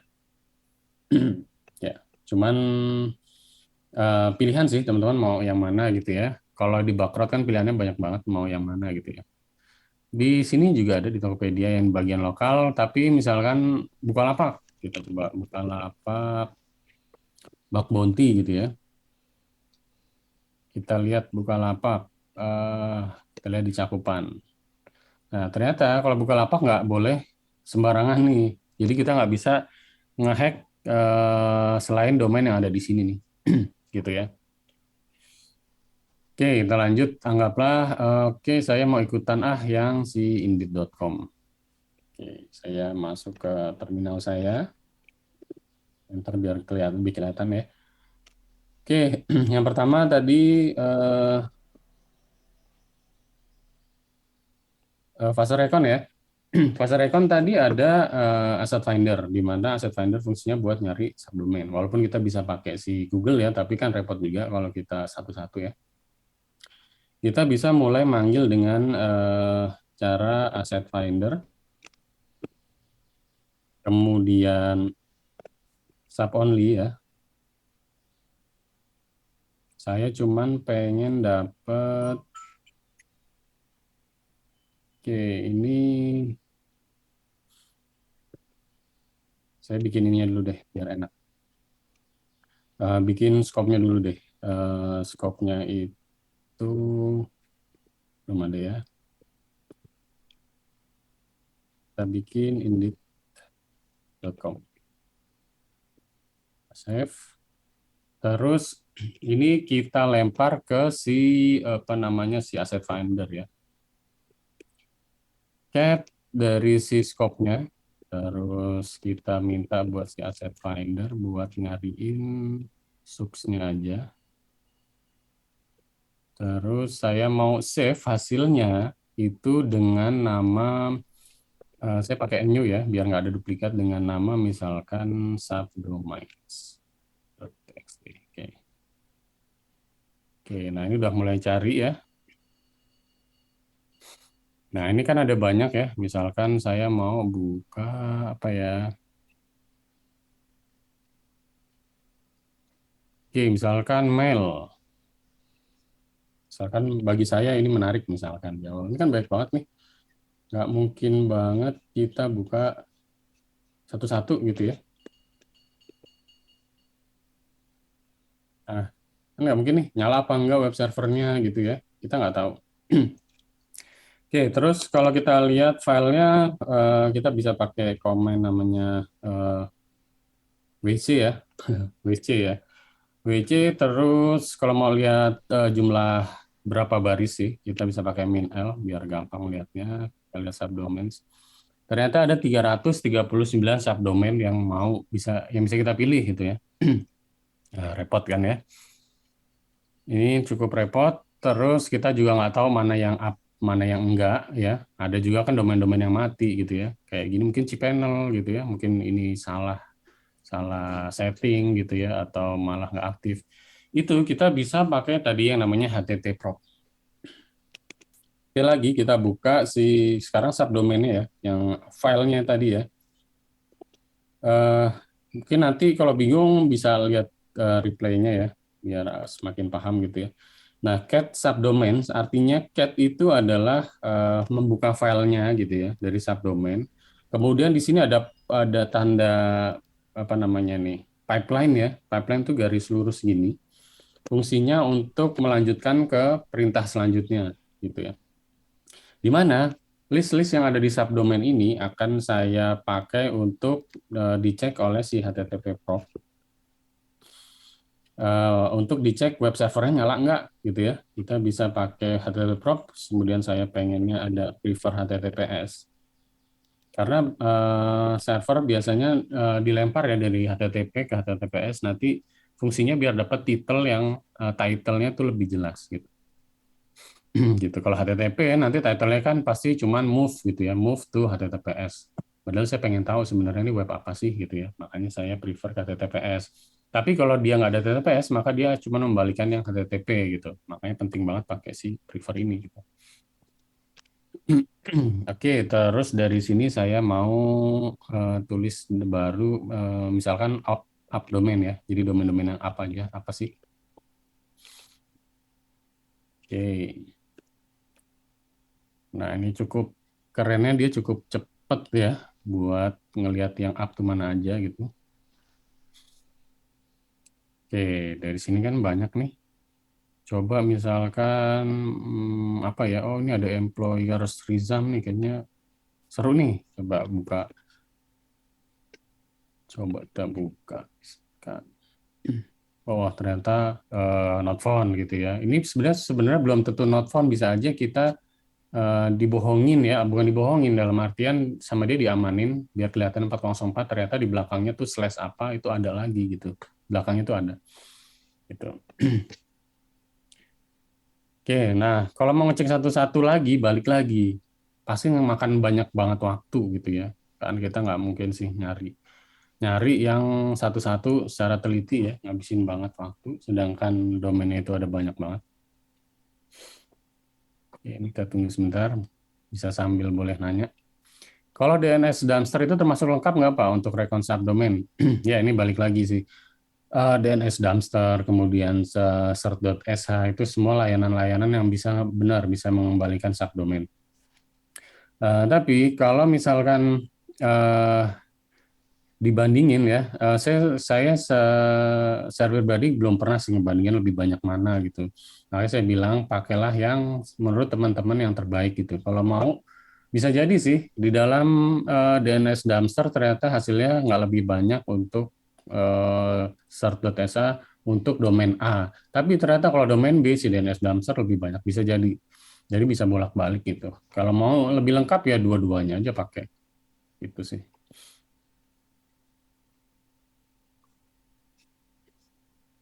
Iya.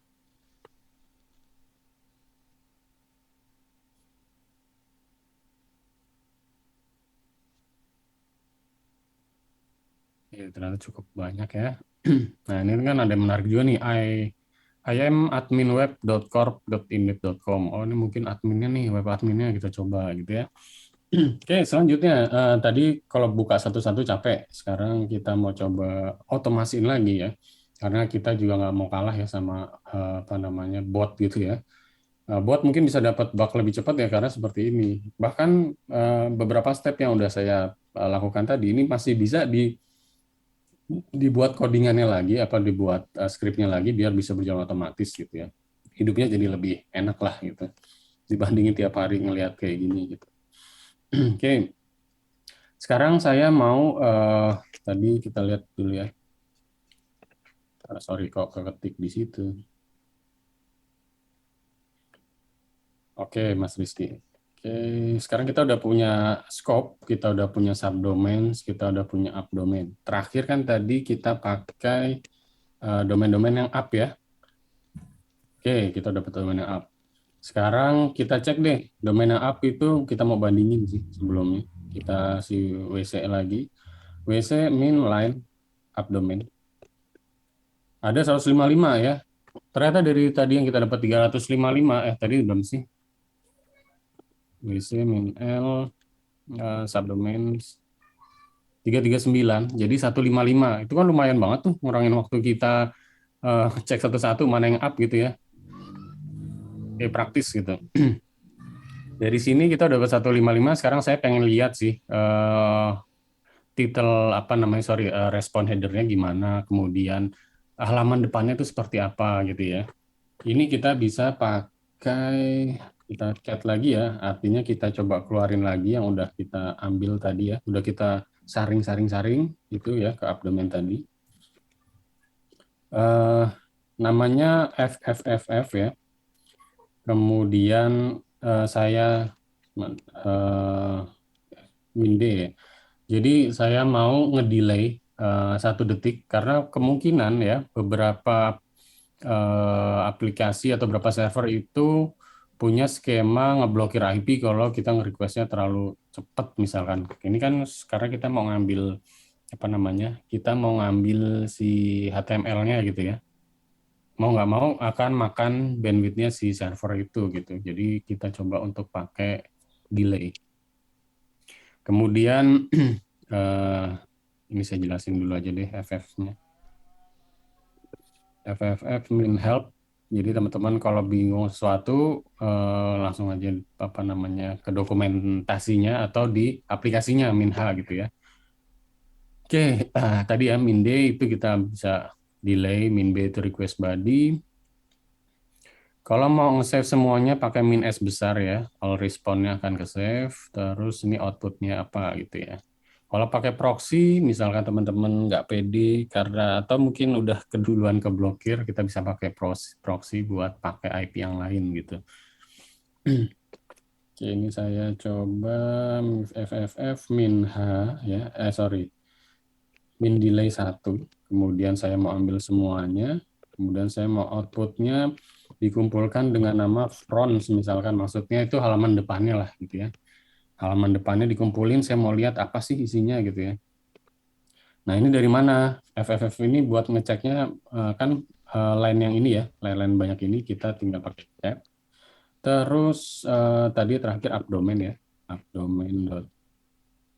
abdomen.txt, kemudian kita kasih pipeline. Tadi masih ingat ya, fungsi pipeline ini adalah menyambungkan perintah dari perintah sebelumnya ya, kemudian lanjut ke perintah setelahnya gitu. Oke, ini coba saya jalankan. Oke, banyak ya. Kita nggak usah capek-capek satu-satu gitu. Karena di sini udah, ternyata udah selesai malah. Walaupun ternyata ada beberapa yang fail, mungkin aja banyak sih halnya. Mungkin aja kena firewall atau mungkin aja emang lagi down websitenya ya atau dimatiin, ada banyak hal. Oke, terus selanjutnya karena udah punya banyak nih, saya coba buka contohnya satu deh. Misalkan ini deh. Isinya apa sih sebenarnya yang udah kita dump tadi?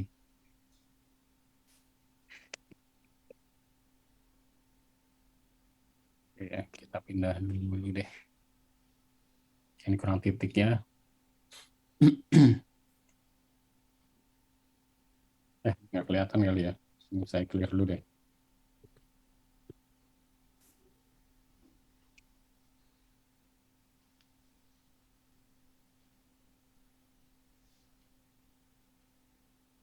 Eh,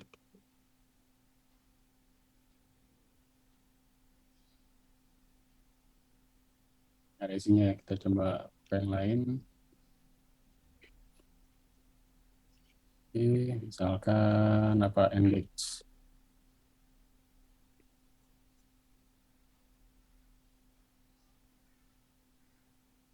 Nah, ini contohnya misalkan ternyata di sini not found. Lihat headersnya seperti ini. Oke, yang pertama kali lihat kemungkinan nih apaan lagi gitu ya. Nah, kalau yang pertama ya, kalau body, yang body ini, kalau penamaan ini jangan dipusingin dulu. Ini cuman biar beda aja, biar nggak apa namanya. Ini cuman dalam bentuk hash saja, biar nggak sama gitu ya. Terus yang di body ini adalah isi dari HTML-nya di halaman pertamanya itu kita grab HTML-nya, dapatnya ini. Kalau headers-nya itu adalah dalam rangka kita mau meminta data ke HTTPS ini, itu balikannya apa sih headernya ya? Kalau ini kan balikannya adalah isi HTML, kalau ini adalah balikannya headers. Ya, ini dia balikannya headers. Bisa servernya ada, terus ada via-nya ya. Ternyata dia pakai CloudFront, ini ya penyedia, mungkin ini penyedianya si Cloudflare juga ya. Terus konten tipenya apa gitu ya. Ini teman-teman seiring jalannya waktu ya, kalau belajar pasti makin lama makin nggak asing sih kalau ngelihat hal-hal kayak gini gitu.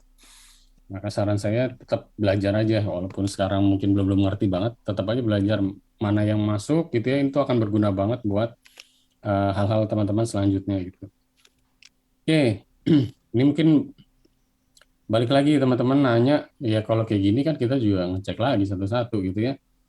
Enggak, sekarang kita pakai cara yang lebih ganteng lah gitu ya. Misalkan kita pakai perintah grep ya, kemudian min HRI.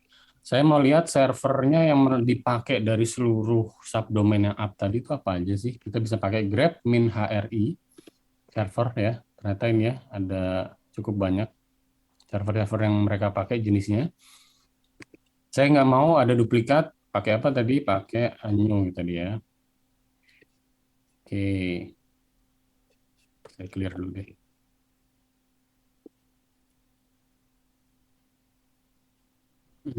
Oke, ini ya. Servernya ada Nginx, kemudian ada Cloudflare, ada OpenResty, ya, ada Amazon S3, kemungkinan dia bisa pakai S3 bucket, maksudnya tuh servernya Amazon gitu ya. Terus Big IP ini kalau nggak salah punyanya si ini ya, siapa sih namanya tuh? Fortinet kalau nggak salah ya, jaga IP ya. Koreksi kalau saya salah. Terus ada server Nginx 123.3. Oke. Kenapa saya mau ngelihat server ini? Mungkin ada yang nanya lagi nanti. Contohnya ini deh, servernya kita tahu nih, oh dia pakai server 123.3. Kita copy aja. Nginx 123.3 ini punya ini nggak sih? Ada exploit-nya nggak sih? Cari aja di Google ya. Misalkan exploit, CVE ya. CVE itu istilah untuk kumpulan-kumpulan temuan-temuan ya yang udah dipublikasikan gitu. Misalnya nih Nginx 123.3 ada nggak sih? Oke, ternyata paling dekat misalkan ini, ternyata Nginx 123.x ya. Di bawahnya 2 tapi ya itu punya vulnerable gitu ya, vulnerability, bug, kelemahan, kerentanan itu sama aja semuanya, jangan pusing. Itu semuanya sama. Ini bisa kita baca aja gitu ya, misalkan ternyata oh ada kerentanannya, gimana sih cara kita exploitnya kayak gitu. Nah itulah kenapa saya senang banget buat ngeliatin si server, itu salah satunya. Oke, terus di sini ternyata server masuk mungkin karena ada kata-kata server di dalam body-nya ya, ini bisa kita skip. Atau kalau mau ya baca aja, kayaknya ini ada sesuatu yang menarik nih gitu ya. Ada yang lagi, oh ternyata ada yang pakai AWS. Ternyata mereka cukup banyak ini ya, cukup banyak alternatif gitu. Cukup banyak alternatif untuk upload hosting servernya gitu, nggak cuma satu gitu. Ternyata dibedain. Ya bagus juga sih. Oke ya. Terus misalkan anggaplah saya mau lihat ini ya, Apache 2441 ini punyanya si server siapa sih? Karena kok kayaknya dia beda ya. Misalkan gitu. Kita bisa pakai Grab. Ya, ini saya copy dulu nih. Klik lagi. Dan saya coba Grab. Kali ini komen ininya ya, ANRI. Kemudian yang mau saya cari ini ya, Apache ya. Tujuannya dari perintah ini adalah ngembaliin ini server Apache itu di subdomain siapa sih di dalam yang udah kita ambil gitu ya. Nah, ini dia. Dia ada di server hwk-mail4.indit.com gitu. Kayak gitu ya. Ini misalkan kita mau buka webnya atau kita mau kita cek dalamnya apa gitu. Ini bisa kita catat sih. Kita bisa catat kayak temuannya, bukan temuan, ada prioritas subdomain apa yang mau kita pentest duluan. Ini gitu. Ini akan memperlebar mendapatkan bug buat teman-teman dibanding benar-benar ngasal gitu ya. Oke, selanjutnya kalau pusing Grab ininya ya, ngafalin ininya mungkin butuh waktu ya. Kita bisa pakai yang namanya GF ya. Mungkin juga namanya dari Grab Function kali ya kali. Ini lebih gampang. GF ini buat mendetek apa namanya pattern, ini sih pattern ya, pola-pola ini ada nggak dari hasil yang udah kita dam, ada nggak AWS key-nya, ada nggak misalkan IP-nya di dalamnya, terus ada nggak apa ya URL-nya apa aja, uploadnya ya, file upload itu kan sebenarnya seneng banget tuh hacker-hacker kalau ada fungsi upload karena bisa aja dimasukin file-file yang apa namanya menarik gitu ya, misalkan .php dimasukin bisa dieksekusi nanti bisa jadi temuan RCE, nah itu kan keren. Terus misalkan anggap tadi server kita bisa pakai selain Grab kita pakai si GF ini ya, GF servers. Nah, ini akan keluar banyak ya. Sepertinya dia seneng banget pakai Cloudflare ya. Jadi Cloudflare itu salah satu cloud yang mungkin di dalamnya udah ditanam sebuah built-in firewall gitu ya. Kalau nggak mau ribet bisa dihindarin, cari aja yang lain yang belum ada gitu ya. Misalkan Nginx atau apa aja gitu ya. Ini kan banyak banget Cloudflare. Cari yang misalkan Nginx. Misalkan saya mau cari Nginx tadi ya, bisa pakai ya saya clear lagi nih. Tadi ya bisa pakai si Grab tadi lagi ya buat dapetin si server Nginx itu yang mana aja gitu ya. Terus yang menarik lagi kita bisa coba lihat misalkan takeover misalkan. Takeover, oh ternyata nggak ada. Takeover ini adalah salah satu bug yang apa namanya kelemahannya itu adalah kita bisa nge-take over atau kita bisa ambil alih satu subdomain itu gitu karena ada kerentanan salah pointing DNS ke dalam pihak ketiga. Misal si Indit punya subdomain namanya misalkan customer.indit.com misalkan. Itu didaftarkan misalkan di AWS misalkan ya.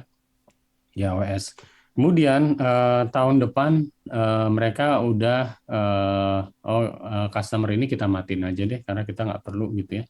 Akhirnya dimatiin service AWS-nya ya, subscribe-nya juga udah nggak dibayar segala macam. Tapi si subdomain DNS-nya ya, si customer.indit-nya itu DNS maksudnya alamatnya ya, alamat IP-nya itu masih nempel di IP itu gitu ya. Nah, repotnya ternyata kita bisa nge-request IP itu untuk kita jadiin domain kita gitu kan, otomatis kita bisa dapetin hal itu gitu. Ya itu nggak susah sih, karena kita ya mungkin yang susah ya pendaftarannya pas di AWS-nya karena butuh kartu kredit segala macam, mungkin yang susah itu. Tapi kalau buat cara dapetinnya gampang sih kalau udah ada gitu ya. Oke, terus ada apa lagi yang menarik ya? Kita coba misalkan course. Oke, apalagi tuh course, pasti wah banyak banget nih istilahnya. Sekali lagi teman-teman nanti bisa coba baca course itu apa. Pada dasarnya course itu adalah salah satu teknik ya, salah satu teknik di pemrograman di mana suatu data dari suatu domain itu sebenarnya bisa dibatasin. Bisa dibatasin misalkan cuman boleh diakses oleh si domain tertentu. Misalkan si domain abc.indeed.com cuman boleh diakses oleh domain xyz.indeed.com. Selain itu nggak ada yang boleh ngakses. Nah itu bisa dipakein di course gitu ya, aturan itu. Tapi kalau course-nya salah, itu datanya itu bisa kita salah gunakan untuk dipanggil di web kita gitu ya. Nah, kalau datanya web itu masuk di web kita, otomatis kan kita bisa dapat datanya gratisan kan gitu kan ya istilahnya. Oke, kita coba GF Course. Nah, ternyata ada beberapa ya kalau kita lihat di sini ada access control allow origin bintang, terus ini allow origin domain ya, berarti ini cuma domain secure aja yang boleh dan lain-lain gitu ya. Ini kalau yang udah sering main course pasti tahu nih, kayaknya nih ada bug nih di salah satu ini gitu ya, karena memang ciri-cirinya tuh seperti ini ya. Salah satu dari ini ada yang cukup menarik untuk sepertinya bisa untuk dilakukan eksploitasi gitu. Mas saya nggak mau contohin ya eksploitasi. Nanti kita coba di web yang lain. Oke, terus di sini ada banyak sih ya. Kita bisa cek satu-satu. GF yang lain mungkin GF URLs. Kalau GF URLs ini adalah ngambil semua URL yang ada pada seluruh app domain tadi. Domain yang app itu punya URL apa aja sih di dalamnya gitu ya. Tapi bisa jadi dia nggak masuk ke dalam scope. Nih contohnya misalkan. Oke. Nah ini kan nggak masuk nih ya, CloudFront harusnya nggak masuk karena ngapain juga kita ngependesin CloudFront-nya gitu. Terus mungkin ada apa lagi? Nah W3 ya, ini W3 biasanya kan ada URL ini biasanya ada di dalam CSS kah atau di dalam template lah atau segala macam gitu ya, ada di sini. Caranya gimana?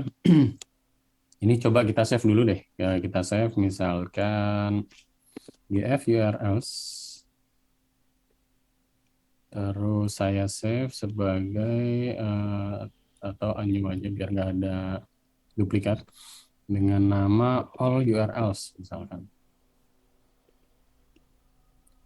Oke, kita lihat min-l apa tadi all URL ya. Ada 364. PR lagi kan, banyak lagi. Oke, dari sini kita bisa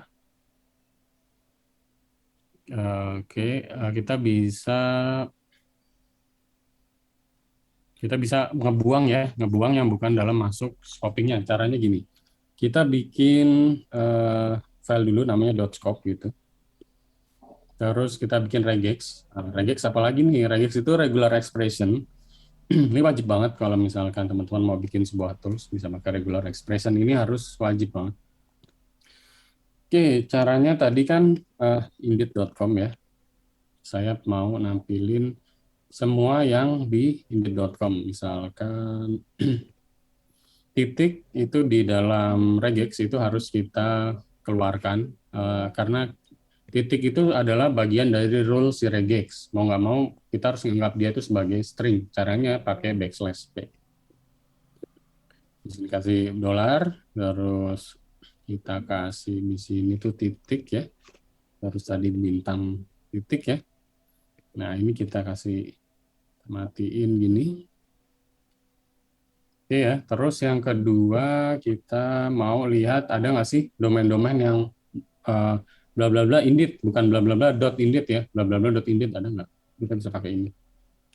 Oke.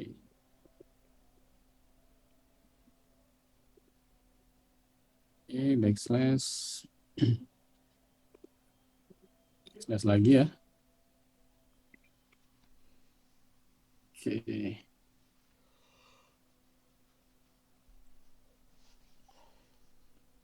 Ya, azan ya. Silakan kalau mau yang sholat, silakan sholat dulu. Oke, ini backslash titik. Sorry, nggak pakai titik lagi karena kan kita maunya langsung ya, bukan dot lagi. Oke, kayak gini berarti ya. Oke, kita save. Terus kita pakai yang namanya si in scope ya, in scope. Oke, kita set dari si all URLs in scope.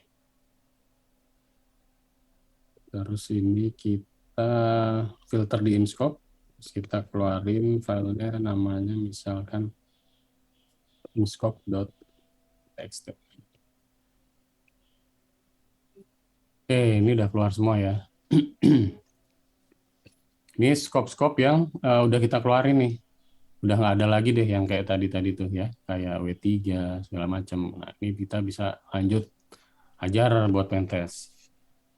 Tapi kadang-kadang ada hal yang menarik juga yang kita keluarkan tuh mungkin ada yang menarik ya. Kita bisa pakai div aja kalau mau lihat, misalkan div URLs gini ya.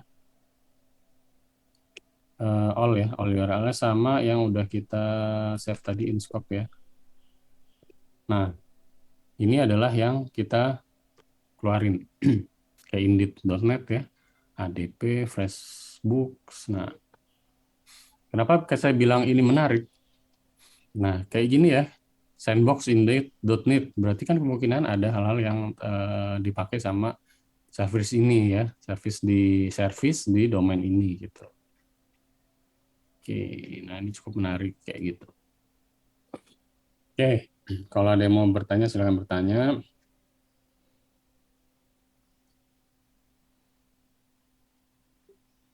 Nggak usah diedit upload YouTube ya, mungkin ya. Halo, saya ingin. Upload di Semprit ya. Ya silakan Mas Rifki ya. Mas, itu tuh kan kebanyakan domainnya itu kan HTTPS kan. Kalau Ya, misalkan untuk domain www itu bisa juga atau tidak itu? ya. Pada dasarnya www itu sebenarnya bagian dari subdomain. Bisa aja, tapi kalau misalkan www.sesuatu.com dengan sesuatu.com isinya sama, ya itu berarti domain utama. Itu aja sih gampangnya. Gitu. Oh, Mas, Ya, tapi kalau untuk penggunaan yang perusahaannya itu menggunakan SSL itu lebih sulit untuk menemukan bugnya itu. oke. Pertanyaan bagus ya.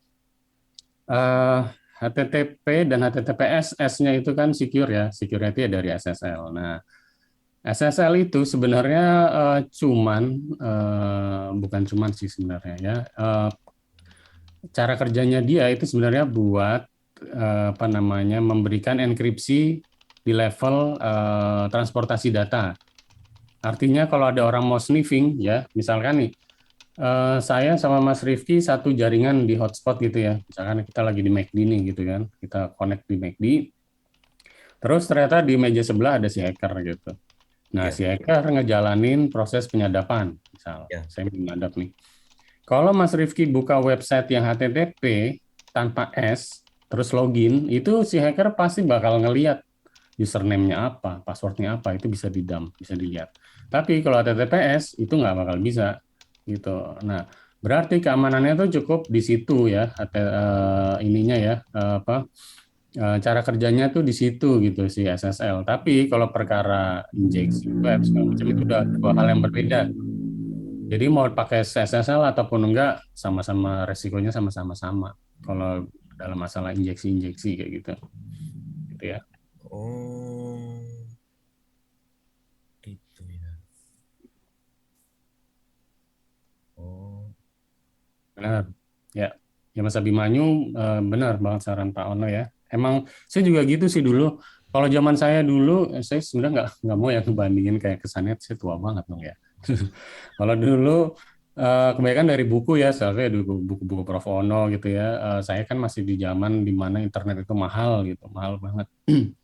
Mau nggak mau ke warnet, download, terus saya save, saya baca di kos-kosan gitu ya, baru saya baca, saya pelajarin. Kalau sekarang, eh, SQS itu seharusnya agak sedikit lebih mudah sih ya, karena kita dapat akses yang luar biasa dari internet sekarang, mau dari itu YouTube, mau itu dari dokumentasi segala macam, bisa juga ke open course nanti ya, opencourse.its.ac.id. Nah itu kalau masih apa namanya blank banget bisa ke situ karena itu bertahap sih belajarnya ya. Situ cobain satu gitu. Mas. Ya, Tapi kalau untuk menggunakan subdomain proxy itu hasilnya itu akan bagaimana? subdomain kita mau cari subdomain dengan proxy gitu ya. Ya Ya, nggak masalah sih selama proxy yang kita pakai bersih aja, jangan pakai proxy-proxy yang kotor maksudnya bersih atau kotor. Kita pakai proxy misalkan VPN atau ya. Tor yang udah ke blacklist lah di dalam beberapa laporan firewall. Nah itu udah pasti sedikit nanti kita dapatnya sayang gitu. Kalau bisa sih ya kita pakai yang punya IP kita dulu aja. Cuman diperhatiin requestnya jangan sampai yang apa namanya menyalahi aturan dulu kayak tadi. Saya tambahin delay 1 detik. Karena biar apa? Karena biar request antar request saya nggak cepat banget. Karena kalau nggak dibatasin sebenarnya kita bisa aja 1.000 request per detik gitu itu bisa banget. Tapi kita batasin biar si server itu satpamnya nggak nyala gitulah intinya gitu ya, satpamnya nggak nyala, nggak notice, itu dikiranya ya request biasa gitu, nggak masalah sih pakai proxy asal itu tadi ya gitu. Apakah apakah sebuah proxy itu adalah suatu ilegal atau legal itu, Mas? Tergantung penggunaan. Nah ini balik lagi nih tergantung penggunaan.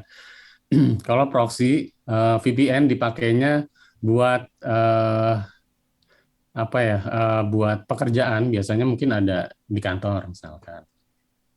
Di kantor misalkan proxy-nya itu disetting biar bisa diakses dari rumah, misalkan kita mau nggak mau pakai proxy misalkan.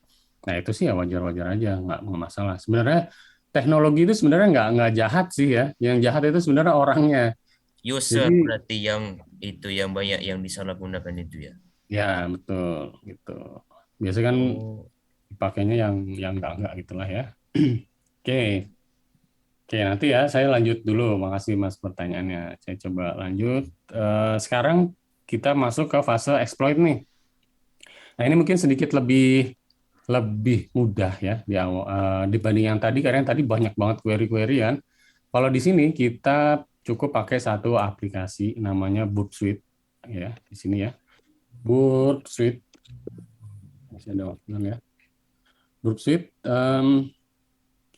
teman-teman download aja yang Community Edition ya. Ini yang free. Ada yang berbayar, ada yang free. Bedanya cuman sedikit kok. Kebanyakan juga para bounty hunter awal-awal para semuanya yang masih belum dapat cuan gitu ya, belum dapat uang dari bounty-nya, pakainya community udah cukup. Tinggal di-download, kemudian setelah di-download nanti tampilannya akan seperti ini. Ya, tampilannya akan seperti ini. Langkah selanjutnya teman-teman harus setting dulu proxy-nya. Ya, proxy-nya ada di tab proxy di atas ini, kemudian option.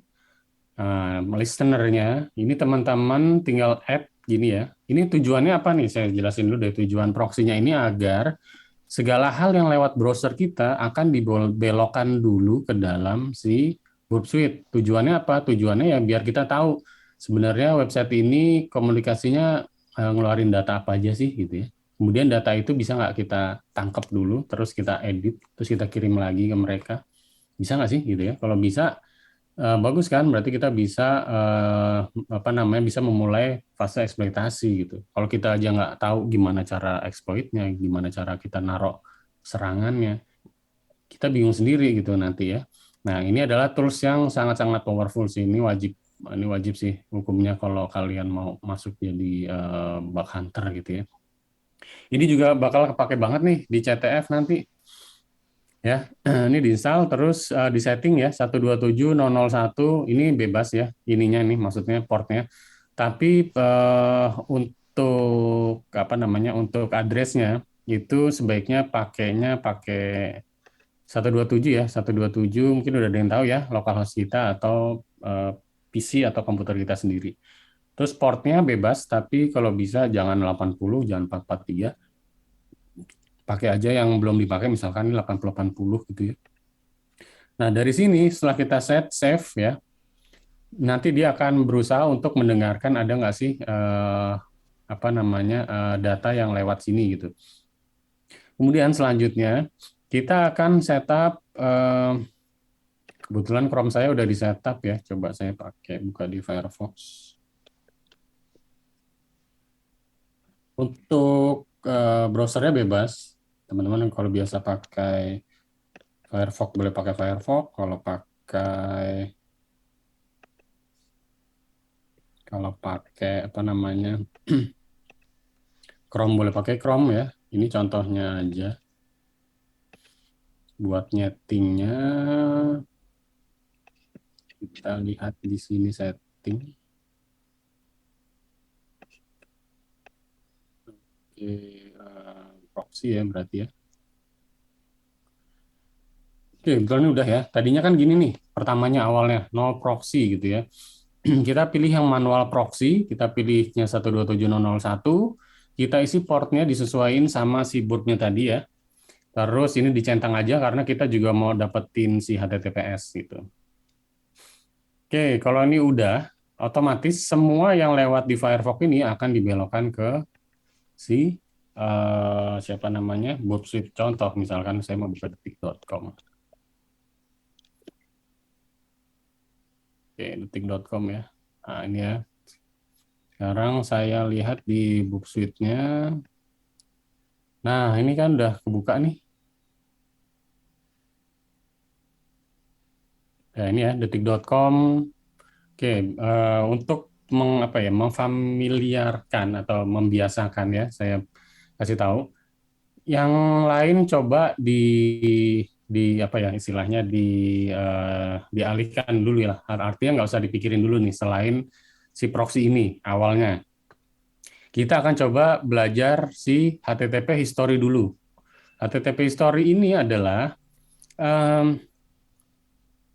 data-data yang tadi lewat di Firefox akan masuk ke sini ininya ya.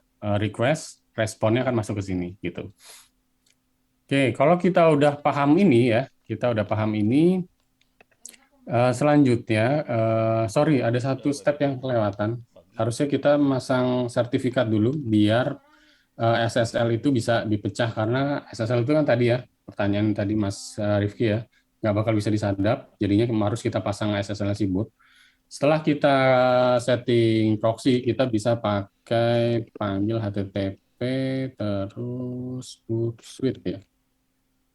Nah, boot suite ini di download sertifikatnya, kemudian diinstal di dalam browsernya. Kalau misalkan pakai Windows.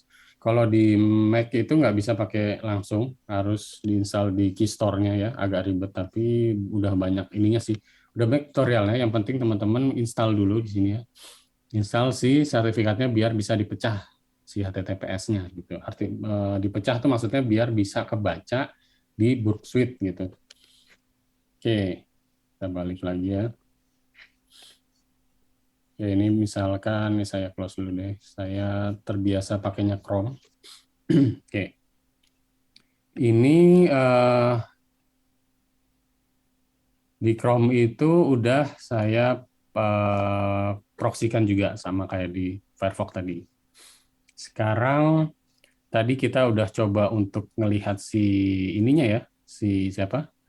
HTTP history-nya. HTTP history adalah tadi ya, URL yang kita akses melalui si Firefox. Sekarang bedanya, sekarang saya akses dari si Chrome. Saya udah menyiapkan sebuah portal ya, webportal.com. Ini ya, mungkin kalau teman-teman akses pasti beda ya, karena ini sebenarnya lokal, cuman saya buat ini ya, karena saya tidak mau mencederai website yang lain ya, sebelum ada kontrak gitu ya. Intinya gitu tuh, tadi bedanya hacker sama ethical white hat atau pen tester segala macam ya. Oke, di sini sekarang saya mau coba misalnya mempelajarinya. Pertama tadi web portal diakses keluar di sini. Oke, di sini ada sisi kiri ada yang namanya request. Kemudian eh, di sisi kanan itu ada response. Ya, di sisi kiri ada request itu adalah eh, request ya seperti request berarti artinya kan permintaan. Ini adalah hal yang kita minta ke dalam web servernya. Kita minta ini jangan bingung dulu ya. Kita coba lihat yang atas dulu deh. Kita coba baca ini adalah get ya. Nanti kalau teman-teman udah nyobain bikin web, belajar pasti akan tahu apa itu get, apa itu post. Tapi nanti dulu ya, sampaikan dulu. Ini berarti kita anggap get itu minta ya. Get itu kita minta itu slash. Kita minta slash itu artinya adalah halaman depannya, halaman depan dari si webportal.com tadi. Oke, kita request, ternyata dibalikin dong datanya sama si server itu masuk ke dalam respon. Ini dia responnya. Nah, ini kan kalau teman-teman lihat di web itu bentuknya kayak gini nih.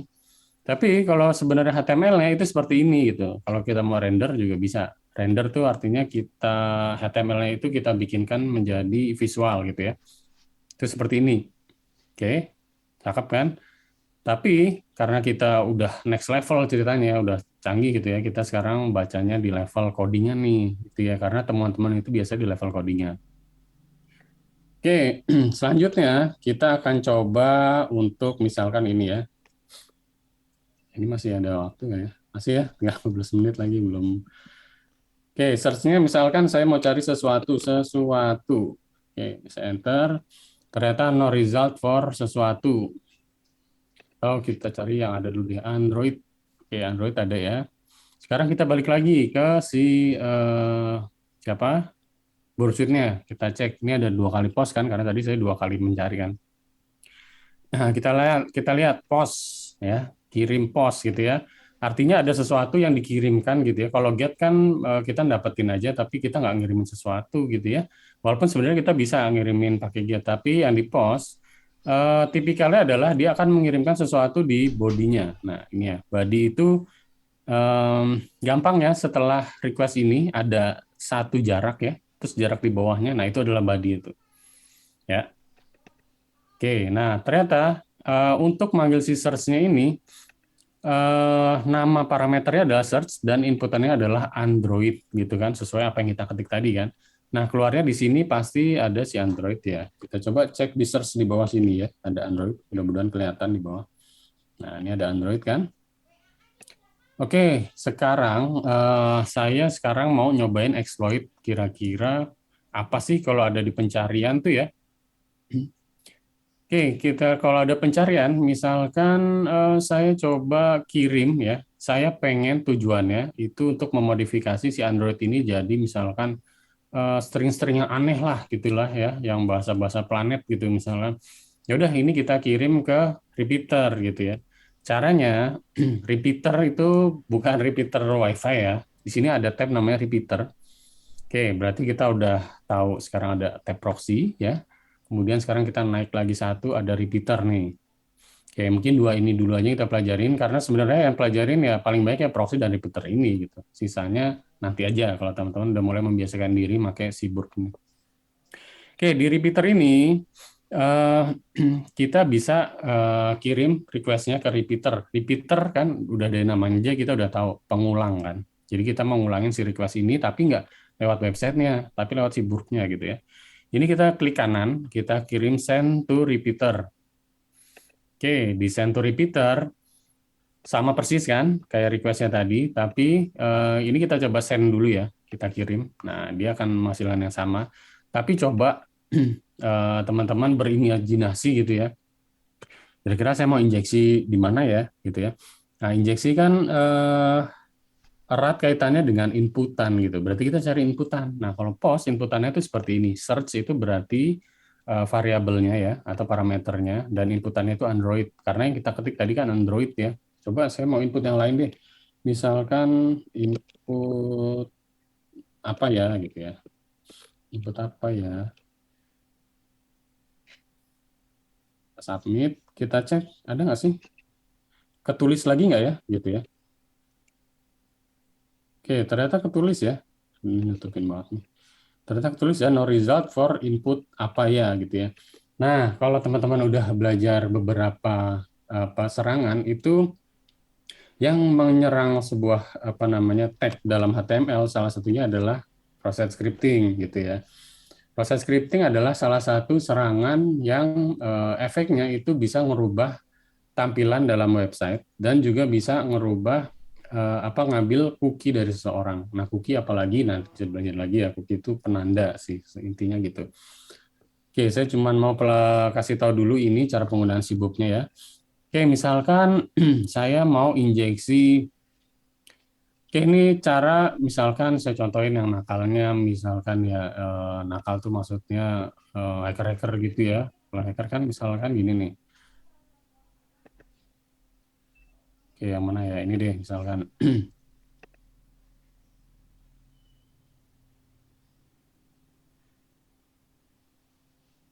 Saya mau ambil alamatnya. Aduh, jelek banget URL-nya. Kalau gini sama nggak? Sama ya. Cari ini deh.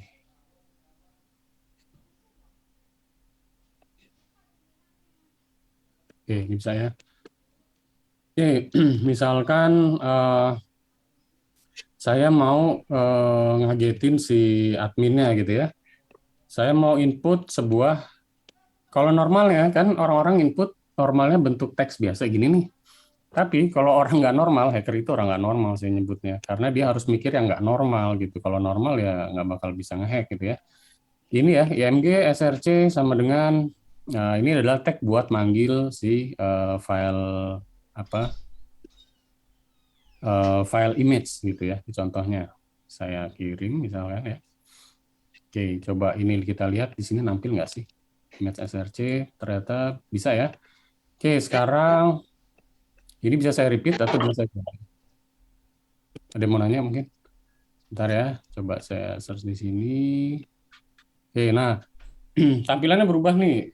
Bisa aja ini saya buat segede layar biar lebih mencengangkan dan biasanya ditambahin ini ya tulisan-tulisan misalkan hacked by siapa, hai admin tolong perbaiki, itu kalau pakai tolong masih sopan ya. Biasanya perbaiki dong websitenya lemah gitu misalkan.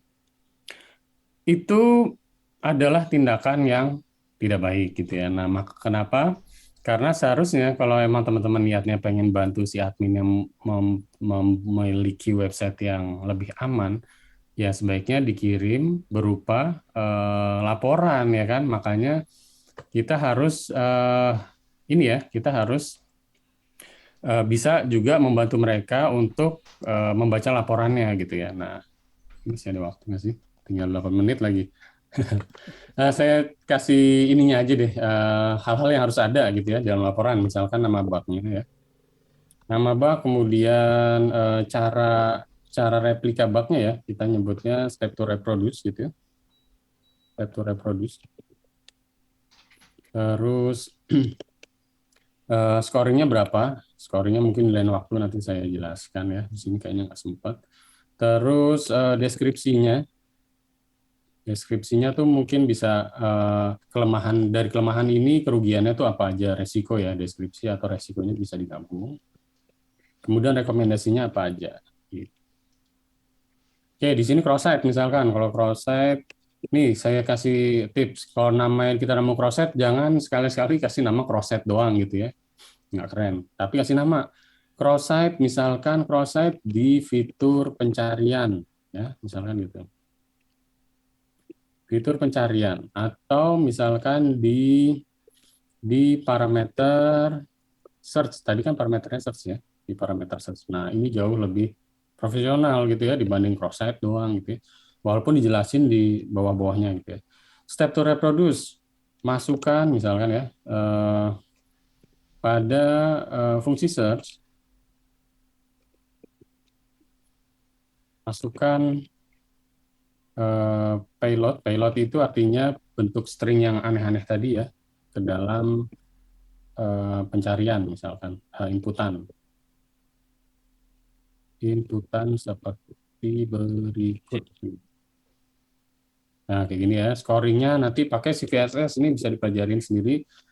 Terus si WC-nya dapat misalkan nilainya 6,7 misalkan ya. Resikonya ini berarti medium, ini udah ada standarnya. Resikonya user attacker gitu ya. Attacker bisa device misalkan, device eh, sementara gitu ya, device sementara web atau mengambil cookie misalnya. Rekomendasinya lakukan sanitasi pada parameter search. Nah, gitu. Nah, ini kalau dikirimin, wah seneng banget nih developernya ya. Tuh. Gampang banget gitu buat bantu dia menanggulangi si bug-nya.